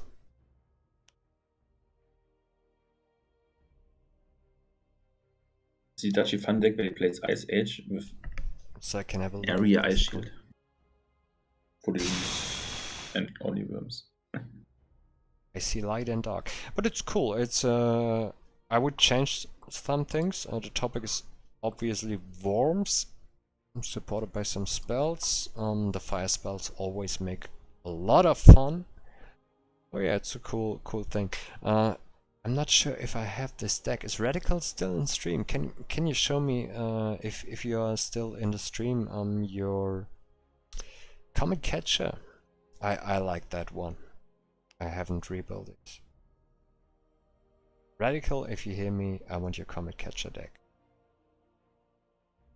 You see, games? Sure. No, he's offline. Set. I will bring you one day his Comet Catcher deck. It's great. Check out Radical's YouTube channel. There you find a great video of another approach to play Frost and Fire, and I really like that one. Yeah, and another obvious Frost Splash that I like to play is a Lost Souls deck, and a Lost Souls deck to me does mean I play no Lost Spirit Chips because they're kind of boring. And yeah, I chose to play it with the dragons. The Warlord is very cool, he has a very cool artwork, but he's hard to keep alive. And yeah, so another good reason for a Frost Splash is making Lost decks. I need to clone that. Duchy Hawking, so I can see the whole deck. Spot. Yeah, that's cool. That's a cool way to approach construct. I liked to play construct like this in the open beta, and that's a very cool Frost Splash. I want to show you one that not everybody is probably aware. This is a very cool Frost Splash too. I'm not sure how to properly translate it. I know the word for verb, but not for the noun. Sure. A friend calls this liebevoll Kotze in German. He plays it often if he has frost quests, and I'll show you how to use that. I'm not sure who knows this bug, and I think some of you will now really have fun. You disenchant your Tempest and your Dreadnought before using the rooting skill. Now have a time lapse and can do this very quick in the forge. Oh, did I? Oh. And now let's see what happens if we have some enemies. Vomit, yeah, sure. We have an army that is protected, that moves. I would call it drive-by shooting. And this works, by the way, with every routing unit in the game.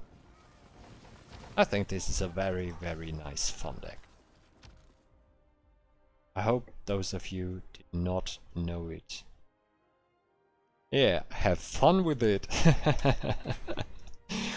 This is a public bug. Who wants to be informed, he knows this.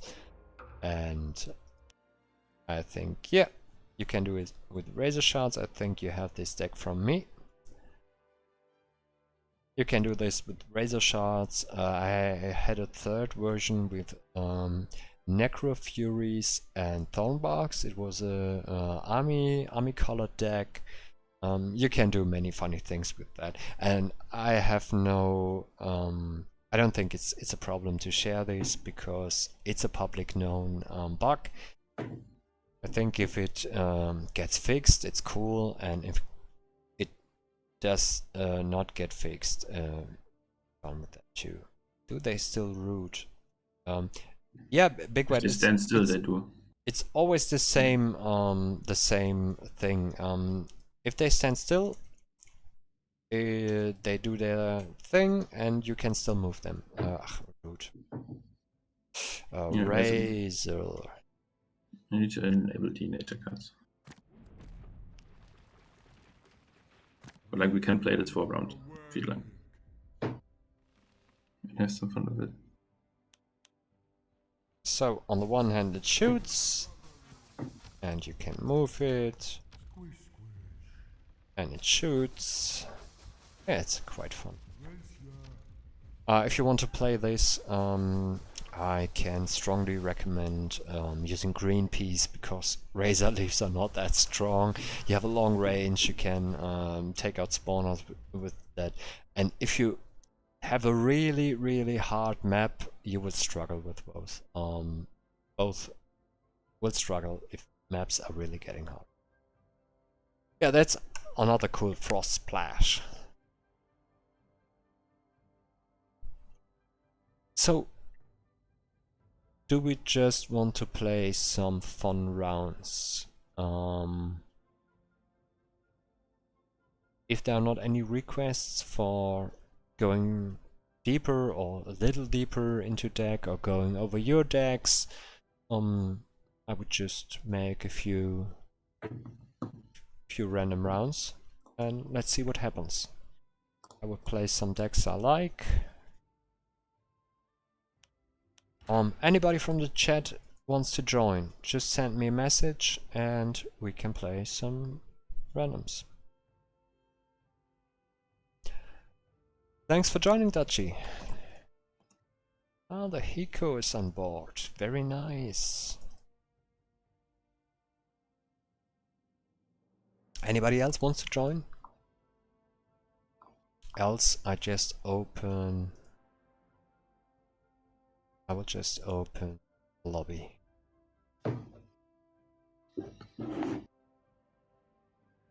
What do I play? What are you playing, guys?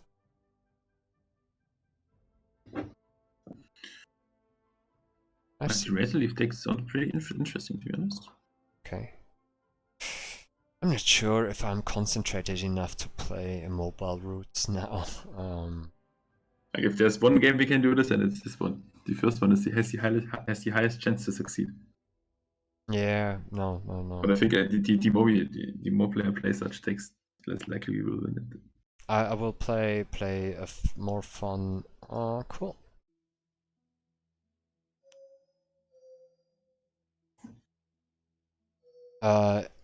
Would be nice. Demo with just full. Next round probably. I would appreciate if you do such funny things and I concentrate a bit more on my match. I will play a Shrine of War then. Oh, what did you want to see, Big Wet? The root deck?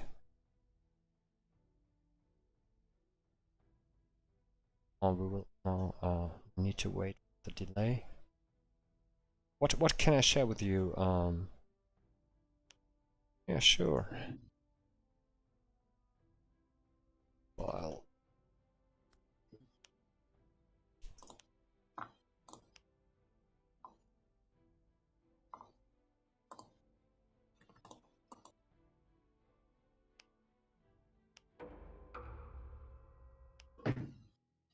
Have fun.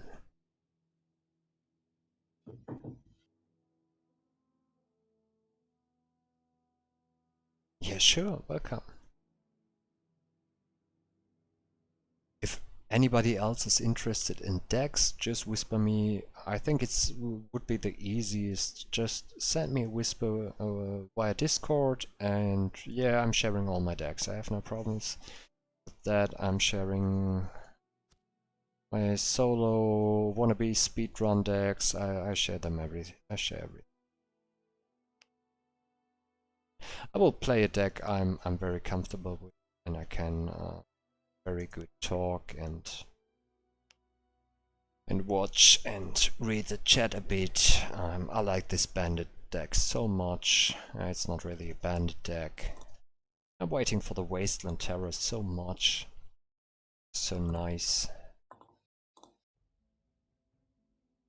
Yeah. Oh nice, we have 2 times the root deck. You can see it in action now. If you have a harder map, it's up to Hiko and me to carry it. We trust in you, we believe in you. But Nyakuya is very familiar with the deck. I think he's very good. Even on stronger maps he won't fail as fast as I would do with that. Tortagun is a challenge for me, Ducky. I know how to play a Tortagun deck. I know how a Tortagun deck has to look like if it should be really good.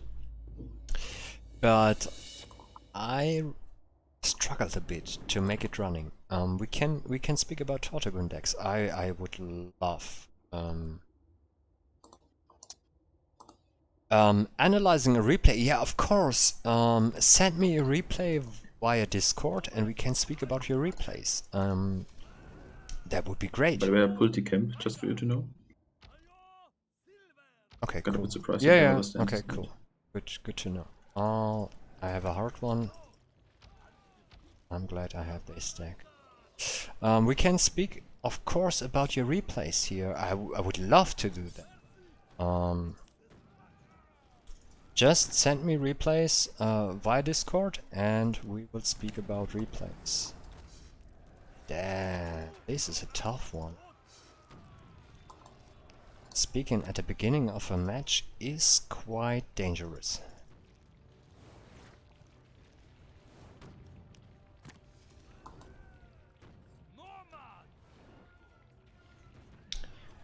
Fire starts are so great. The bad thing about a fire start, whoa damn, I will lose that orb.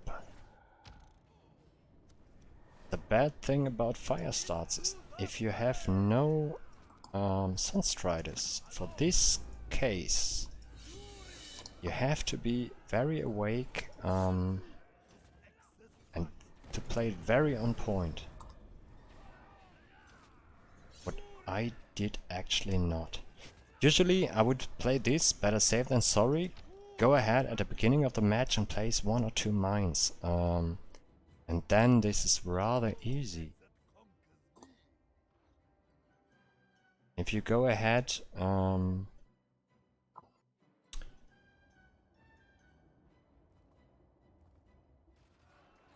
too late, this is a problem.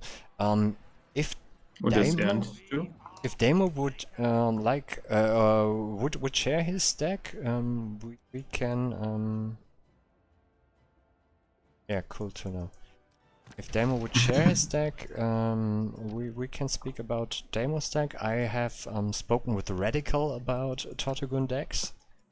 I know he came to the same solution that was my solution, so I know my approach is not that bad.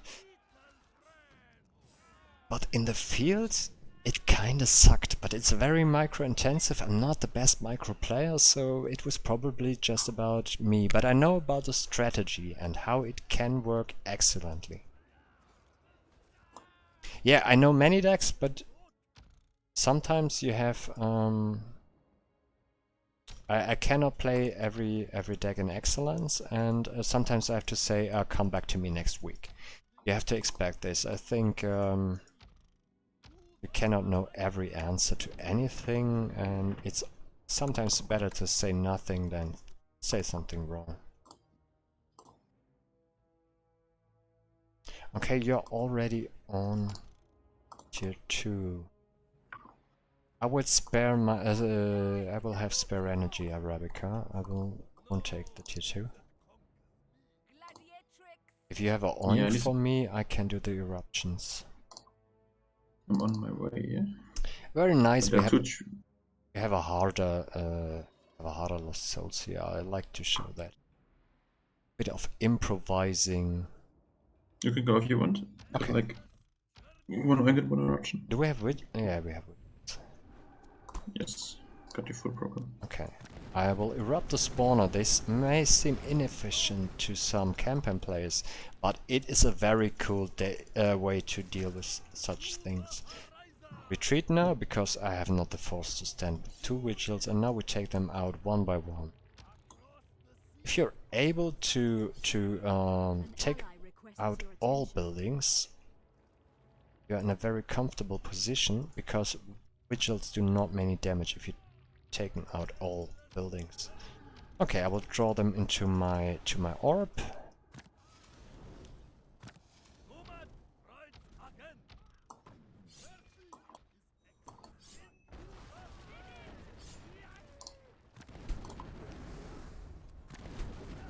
Okay, we have only the vigils left, we have no towers. From now it's getting easier. I'm not saying it's getting easy, it's getting easier.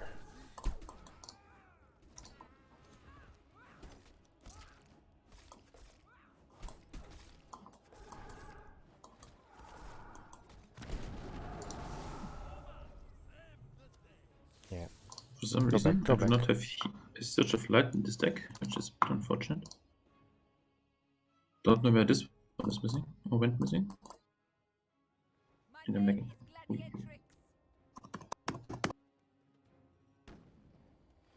Yeah, they did I'm with back. Phoenix.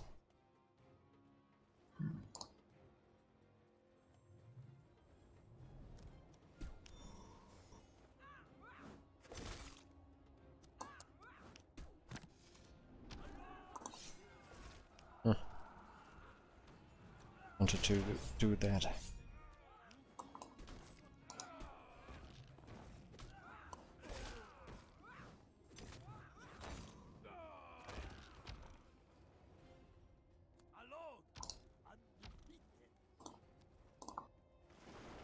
Oh, nice. What the hell? What? Oh. The Embalmer Shrine detected. It is a valiant goal.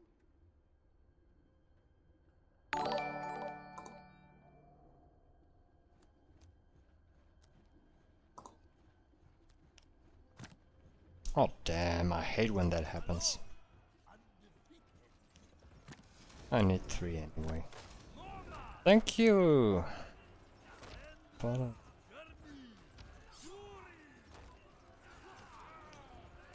by the way, eruptions, cool use of that. Give a short CC, time, and you know me.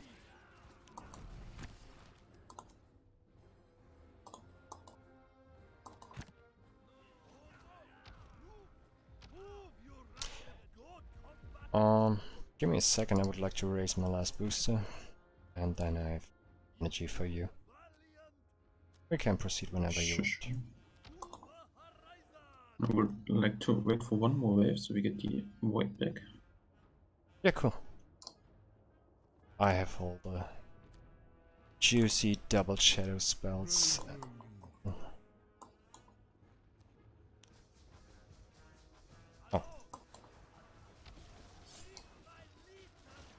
Come on. The power. Getting kills.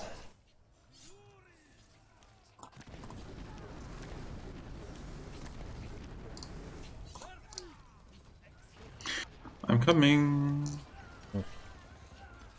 Oh, nice wave. This is a cool map. Played this. 3 not so good decks. With 4 not so good decks, you can get into troubles. Not dead. It's a bad decision. I will do one breeding ground also here. So I have to run so far. Oh, that's wave.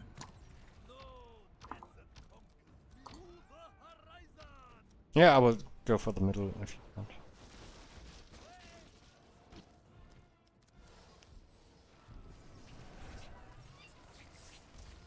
We have a crossing of all here.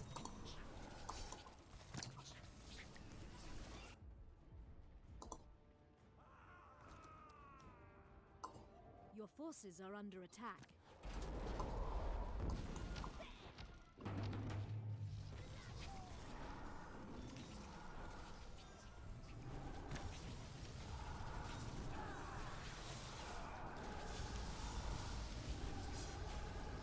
Oh, this.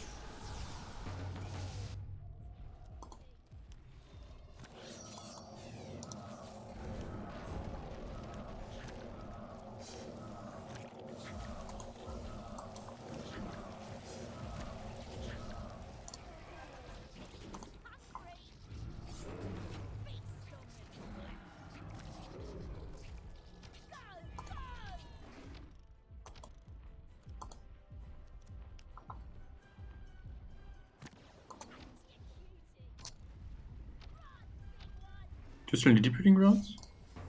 Oh, Probably one more not unit. really. I want to keep my energy for spells for now. I will make the last one of.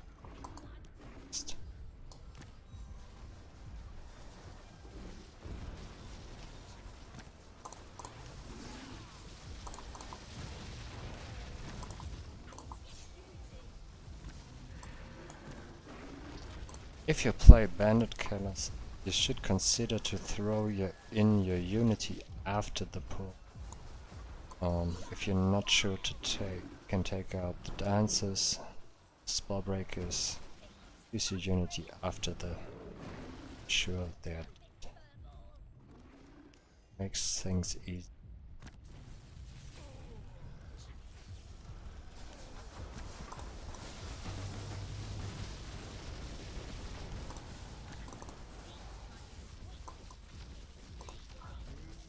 Oh, it gives a nice combo, I think.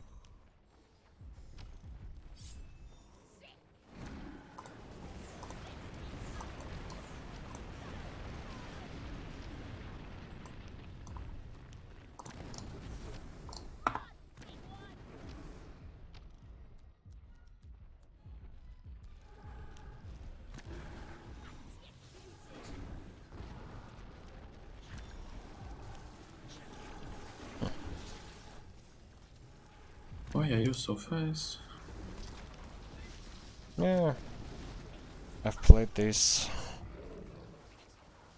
over 200 matches. I think far beyond. Do you have a warp to get over the wall? Oh no, they're Oh. already there. Also there. Yes, let's go into it.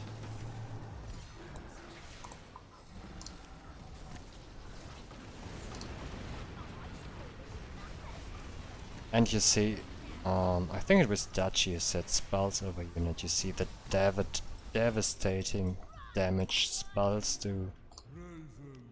I keep enough energy to make my spells, and usually you're really fine with that. But of course, only playing meter approaches is a bit boring. That's not the only way to go. You can see how strong this can be. Oh nice, an Ozak of him. Challenge.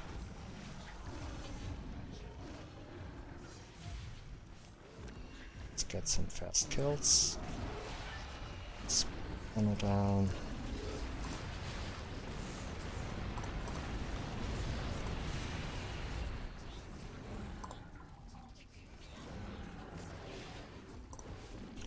Oh, nice crossing here.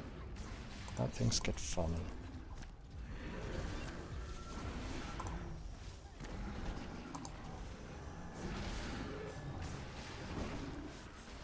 Now things get really funny.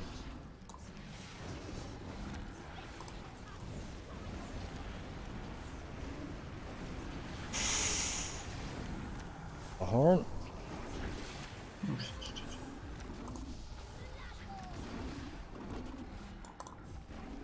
And I'm...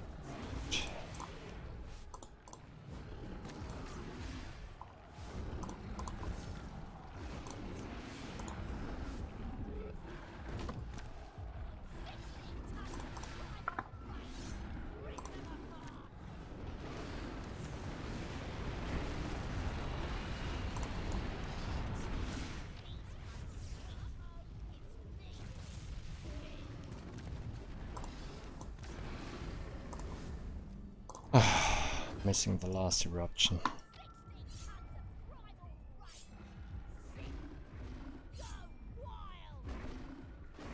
There was no.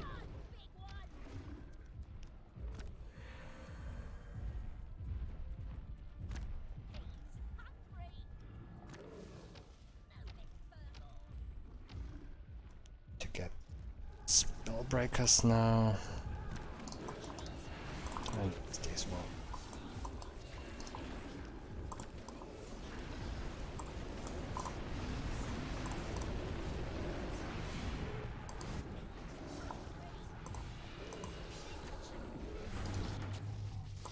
It's doing, they have found Glee.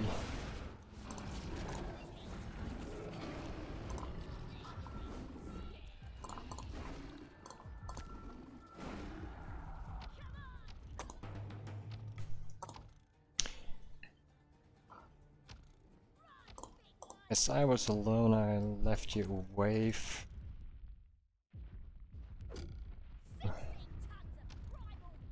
I had no choice. Yeah, we'll see it at some point. Yeah, it was mostly to Hiko and Nuyakuya that expect a wave. At 34.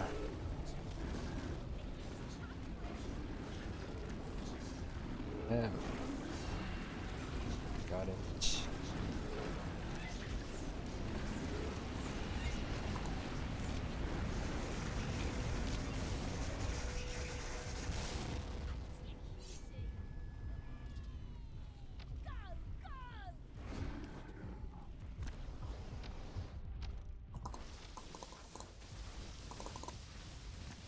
If you play Amok, if you're bandit players here, always beware you do not play Amok among your own, on your own and on your friendly units, teammates.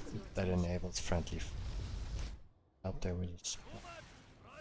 Whoa, that was kind of big wave. I warned you guys. GG. That was a nice map. GG's.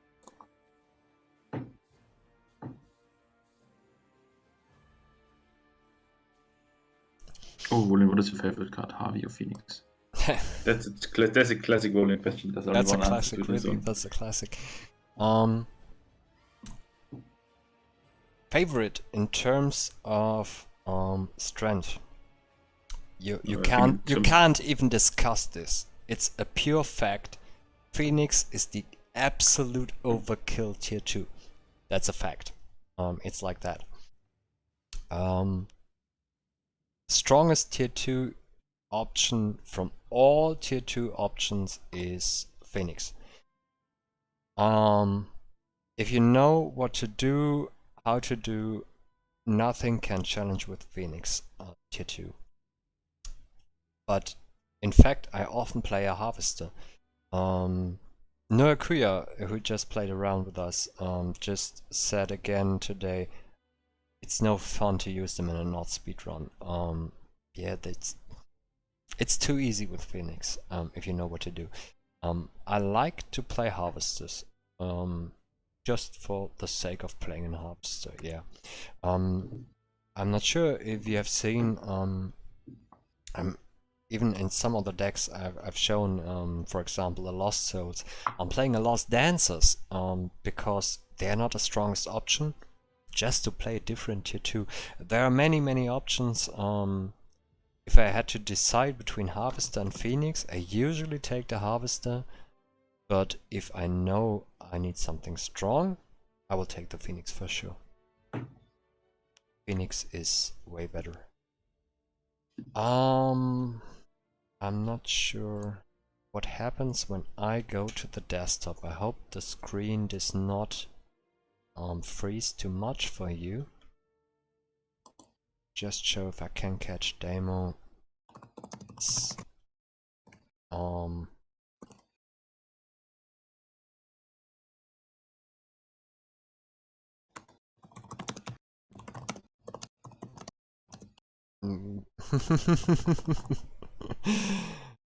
sure it was.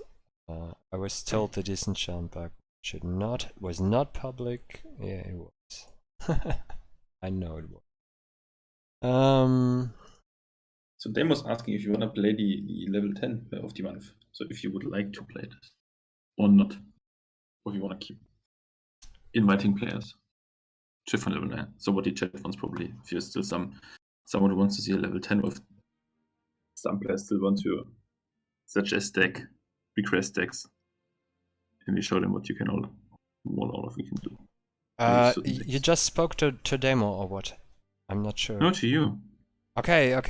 If you're up to do some, like, if you want to like show some level 10s, if there's still requests for level 9 decks and we play some level 9 decks, have some fun, play meta decks, random decks, only one ground unit decks. I'm not sure if it's probably the last or second last match before the stream is over. I'm not sure if it's a good idea to show 10s today. I think we should leave something for the next streams, and Right. I wanted to ask the guys if they want to make a 10, or perhaps a 10, even a bit of speedy 10, and in the next stream, that would be really cool. We'd show that. Legendary unit deck, yeah, sure. Love a legendary unit deck.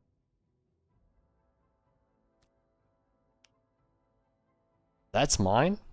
I know it is not optimal, and I know you could put in even more. It is a mix between style and functionality. You could play Rogan, you could play Siren, you could play Viridia, of course. Yeah, it's just a mix of functionality and legendaries. The Ravenheart can carry the tier 4, but I like to have the drawn. It gives extra security.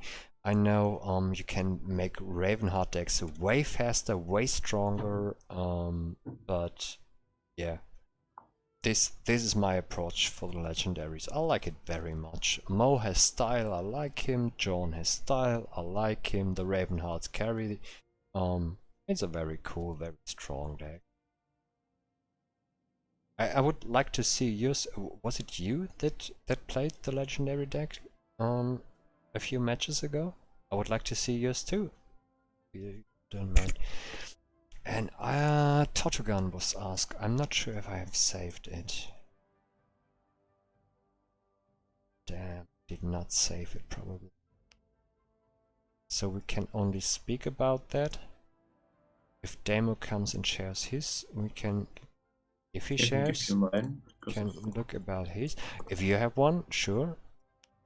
I'm not sure about how complete this is. Here is a Tortugan deck. Yeah. There's the main feature I would like to see in a Tortugan deck. Let's take this one. It seems good. Thank you very much, Boozer.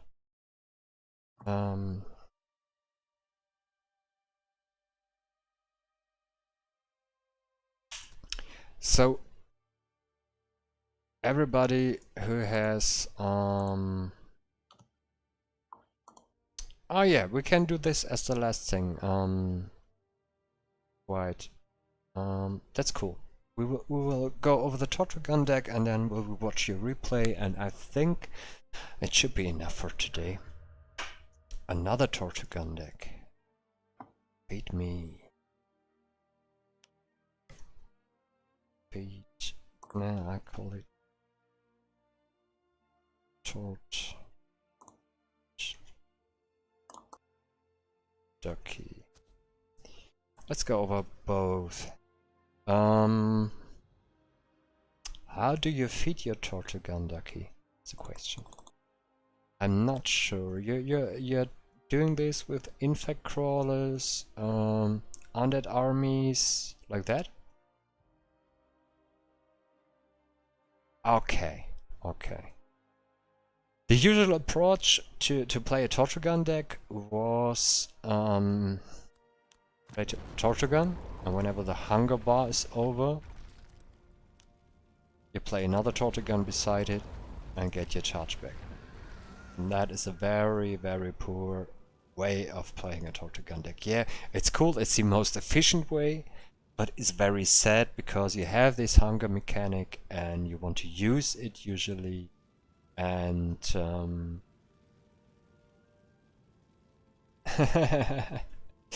and that was the plan, to change it to get it better, and I think the team did a cool job. It is already a bit better. I think it's not good enough. The problem is a bit if you want to feed it, for example, the undead army.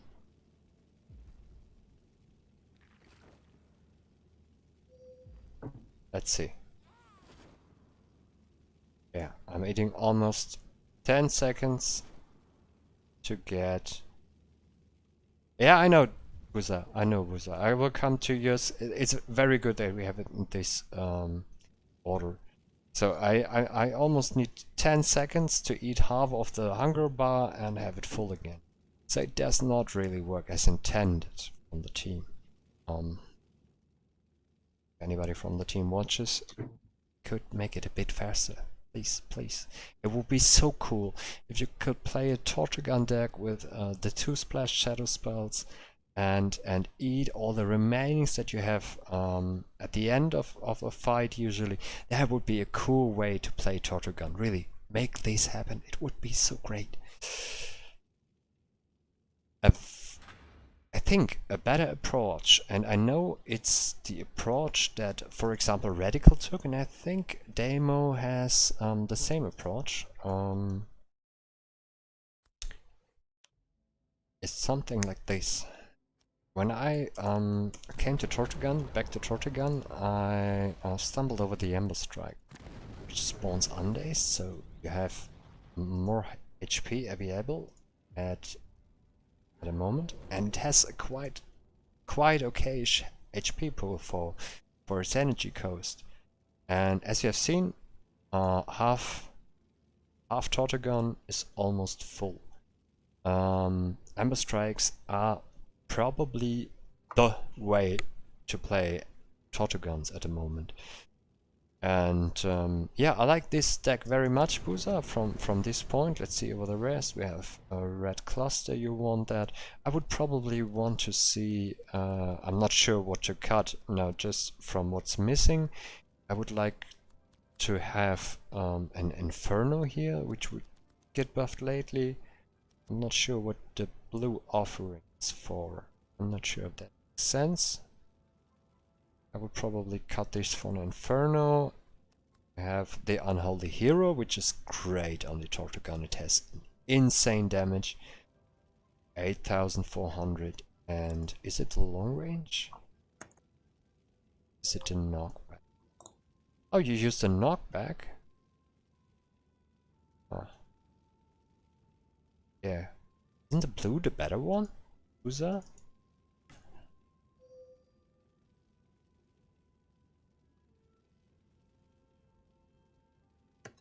Isn't the blue the better one?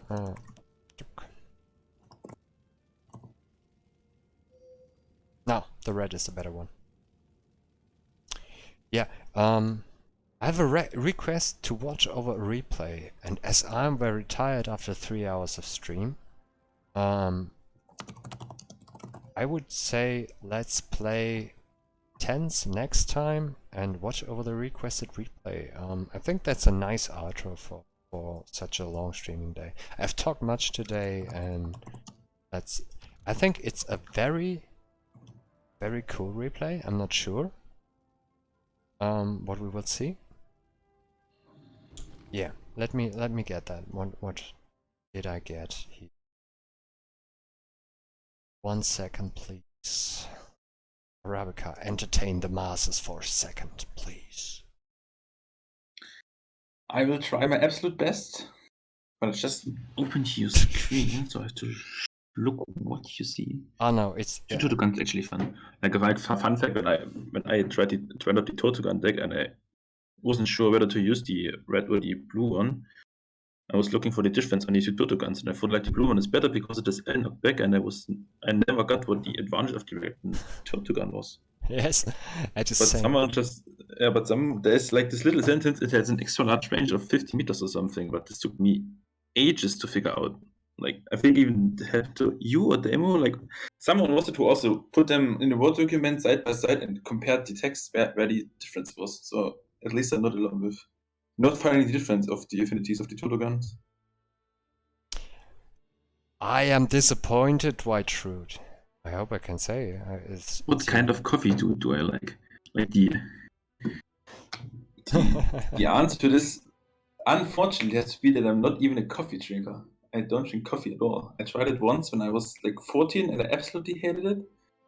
But like recently I tried it and I really like the taste. I kind of like the taste, but my stomach is not a fan of coffee. It's like probably more than a hate relationship than a hate-love relationship. So unfortunately, I'm not fitted for drinking coffee. I My name hope. actually does come from coffee, like from the it came from the Chibo advertisement. There was for a long time a Chibo Arabica advertisement in the German TV, and I had some books on the Chibo Arabica, so I thought it's a cool name. But no, I unfortunately I don't drink coffee. I mean, not unfortunately, but I'm a it's the bit. least fitting nickname, so to say. I'm a bit confused. Perhaps I opened the wrong replay. I think so. I was very curious. I hoped to see this month RPVE 10 solo, but I'm not sure anymore. No, it is not. Okay. Yeah, I hoped we speak about the fire bottom of this month. It's a really horrendous map. Ah, but I recognize this one. It must be the last month. It was quite an okayish time, I think. Please tell me, was this rank 2, rank 3, or something like that? Rank 3 solo time last month? Give me that information in advance. I would like to share that. I'm very curious what we see here. We see probably a red start as far as I know, which is not the perfect approach for a solo speedrun. Usually if you want to go for the absolute best time, you need a shadow start. You play shadow into shadow in a solo speedrun. I am not good in playing. Yeah, I said so, Dwight. It's the last month. I recognize it. Was it rank 2, rank 3? I know it was a high rank. It was rank 2. I just looked it up. Okay, Oh, I rank think 2. no, if it's Battleground 10. Yeah, If it's 9 then. No, it's 10. It's 10. It's the 10 of last month. And I would Yeah, then like you to can give take the it. shout out because it was definitely a good time. And it was even more for a fire start, a good time. And we have talked about it. And I know that he makes some things different than it's usually made. And I'm very curious what we will see here. And he made a definitely very good time. Okay, we have a mine. It is a usual thing. We have a tower to buy some time here. Spawner, a mine in between. That's very, very creative and looks good. He played a mine before the units were kicked in and started it like that. Very cool. No eruptions mean you have respawn. That could have been probably avoided. Always hard to say that A monument is is watching and under not attack. playing yourself. So here we have a perfect Tower wave is under trap. attack. Nice. I played this map myself. I was a bit slower than this time. I think about a minute or such, but I had only one attempt. I think White had some more. Here you should have taken the wells first. I'm quite sure it would have been better to take the wells first. I think you will take them. If you leave out all, I will be surprised. And every second that you take them later, you'll lose 1 point of energy. Because 2 wells, each well procs 1. Yeah, but if we watch a replay here, I just have to point that out. Now comes the tricky part, because as soon as the wave comes in, the orb shoots at the wave and triggers the shamans. And as soon as the shaman get hit by the orb, the next cam triggers. We have learned that today. And this is a very tricky situation here that really made me a grey hair or two. And yeah, I'm really curious how he solves that. I'm Because not sure if he did it on purpose, but like I if it just made. could not do it. Okay, got it. Monument is under No, attack. he builds now the well Now the wells. Always wells over orbs. If you have not a purpose behind pulling an orb first. From my experience, but I'm quite sure most speedrunners would agree here. I'm only good in the theory, not... I'm not a real speedrunner. I'm a wannabe speedrunner. It was sexy. There was a clean, good solution. That he's unbound. Probably he unbounds even more soon.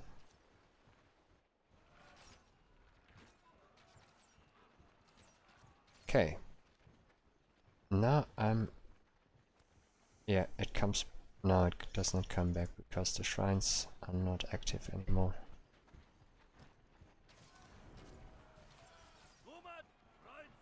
Time vortex. Interesting. Dwight, you're doing things quite different. And for that your time is really, really, really amazing.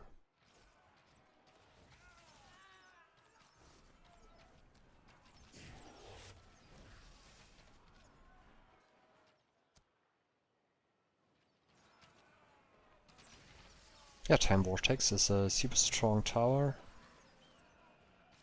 Good positioning, he does not pull the next camp, I think.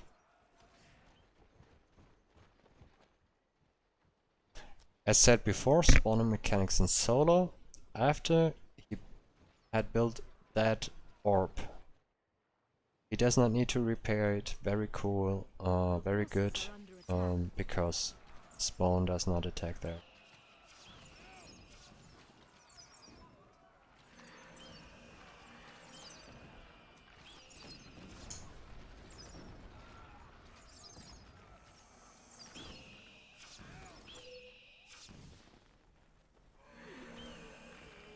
Cool, I'm loving your replay, you love the analysis, we both love it. No, it's very cool, this very exciting. Now the ground presence comes, very cool, just in time.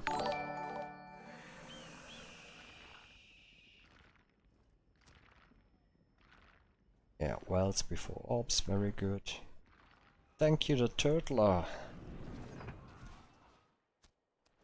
And I assume he will take his phoenix to make probably this grow, but I'm not sure. Many things are very unconventional here.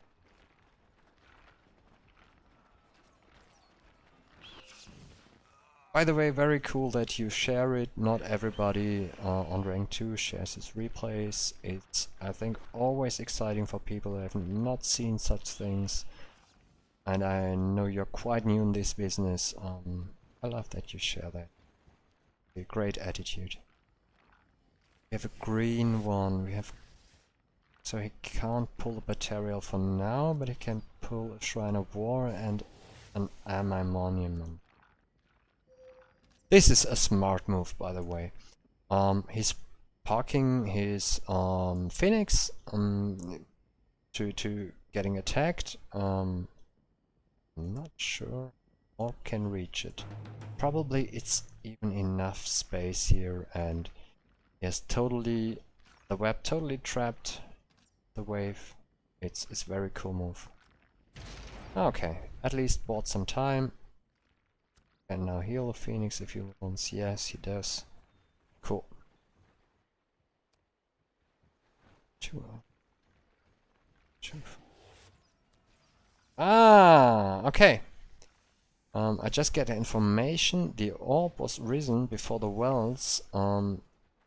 Exact of what I mentioned spawn mechanics. He wanted to draw away the waves to his tier 2. So that was a cool move then. Very cool, very smart. Like that. Okay, we have not action now. Speed it up a little. A Shrine of War is coming, Ami is coming.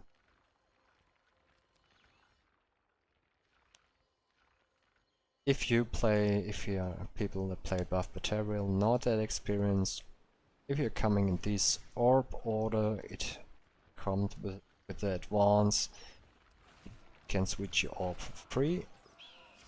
Cool too. Many ways to play buff material proper, but you have to switch one orb. This one is free, it's cool.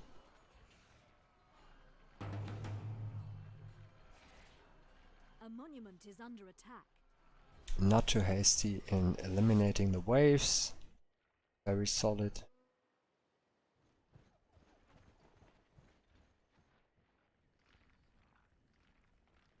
All that are not so experienced, I can only give the tip to do that. Let your orbs tank, let your wells tank. Have an eye on it, of course. You never want to lose orbs or wells. That's energy you do not get back. That's lost forever. But take the opportunity, they have a lot HP and you can let them tank for you. Okay, now let's watch the material. I expect to see a quite clean run.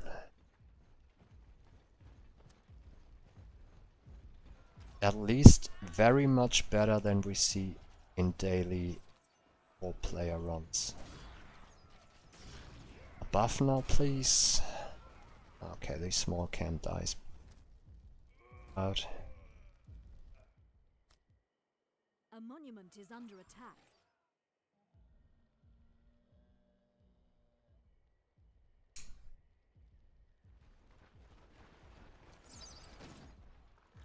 Interesting move. Let me think about that. Yeah, I think that was by purpose. That is a very, very smartly played, because he does not trigger that camp. That row is triggered anyway. Smart move, Dwight. I love it. That's a cool move. But you will trigger now.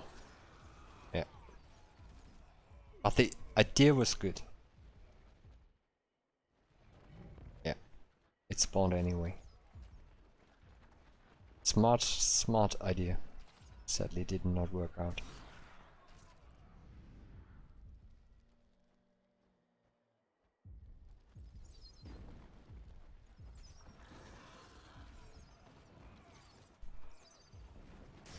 You're a bit focusing a bit too hard to the spawner, and you could use your material skill more often probably.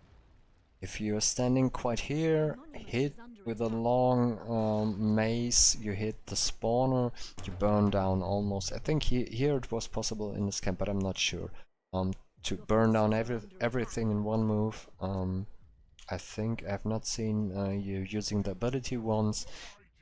Usually Batariel is a bit strange, but usually he starts burning immediately and you could take opportunity of that. We just saw the green orb vanishing. Ah, he made a second Batariel for defense. Or going together, and now switches the orb to the second purple.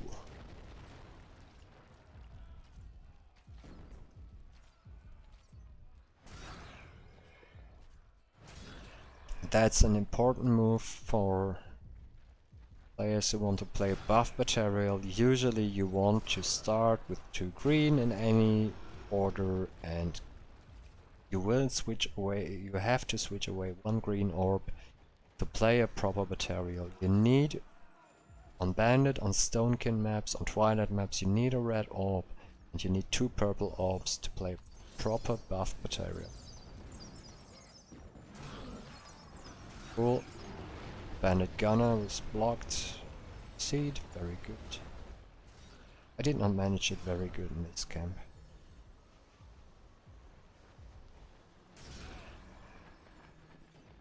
This is a quite tricky camp. This camp pulls early, triggers 2 further spawns. Any camp then, if you make this camp wrong, every camp on the map spawns at you. Yeah, the gunner hit you. Curious to see now.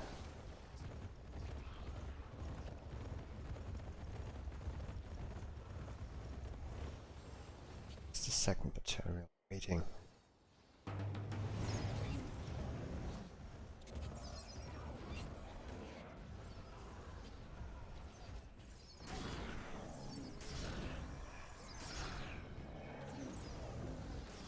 And if you see that crazy times from Prime, Radical, Mokak, Dwight, if they would have played a second Material, these would not have been here, these would now have been here fighting.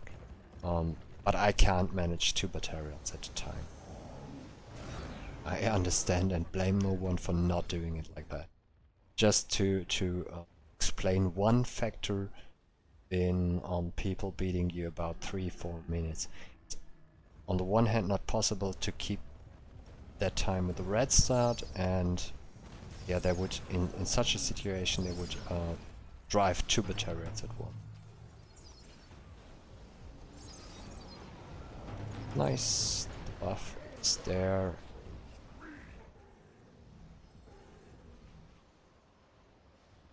I think the disenchant was on cooldown here. Preemptively was good. Happens sometimes. Yeah, now the Material is coming.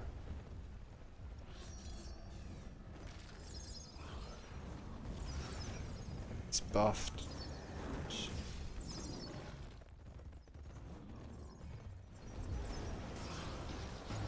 Nice warp. Very good position. Very good center position. Let's heal. Yeah, I said so.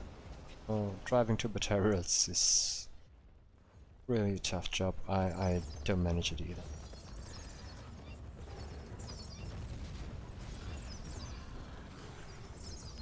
What? Ah, okay, yeah.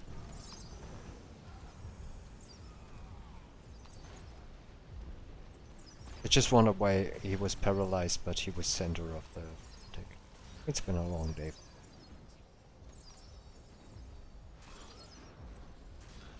Yeah, Earthshaker would have helped here very much. Last seconds. Yeah, nice. Oh, GG. Very nice replay. We have seen. We did not catch it. The rank 2, Arabica said, of the last month on the solo RPVE. Very, very solid. Oh, cool. And Dwight is quite new in this business, and I expect to see better times from him in future. Nice to see new players on the ladder. Thanks for sharing your replay, Dwight. Cool move. Cool move. So I'm tired, you're too, I guess. I think we should quit this for today. I thank you very much for the overwhelming support. We had, I think, 30 viewers in the spot, as a spike. That was really crazy. I did not expect that. I thank you very much for joining me. If you have any topics you would like to see more in depth, we just write me via Discord. We will see what we pick over the next weeks. I will probably ask some friends if we show a little more speedy run, perhaps 10-4 player next week, but I'm not sure if they have time. Thank you very much for joining me. Have a nice evening, and yeah, I hope to see many of you in the next week. Thank you, Arabica, by the way, for coming, helping, playing. That was really nice. Thank you for having me here. Thank you for giving me the opportunity to be part of your first ever stream, and hopefully there are many more to come to follow. Without me, with many other guests, and some fun RPVE. Yeah. So, see you next week. Have a nice evening, peoples. See you guys.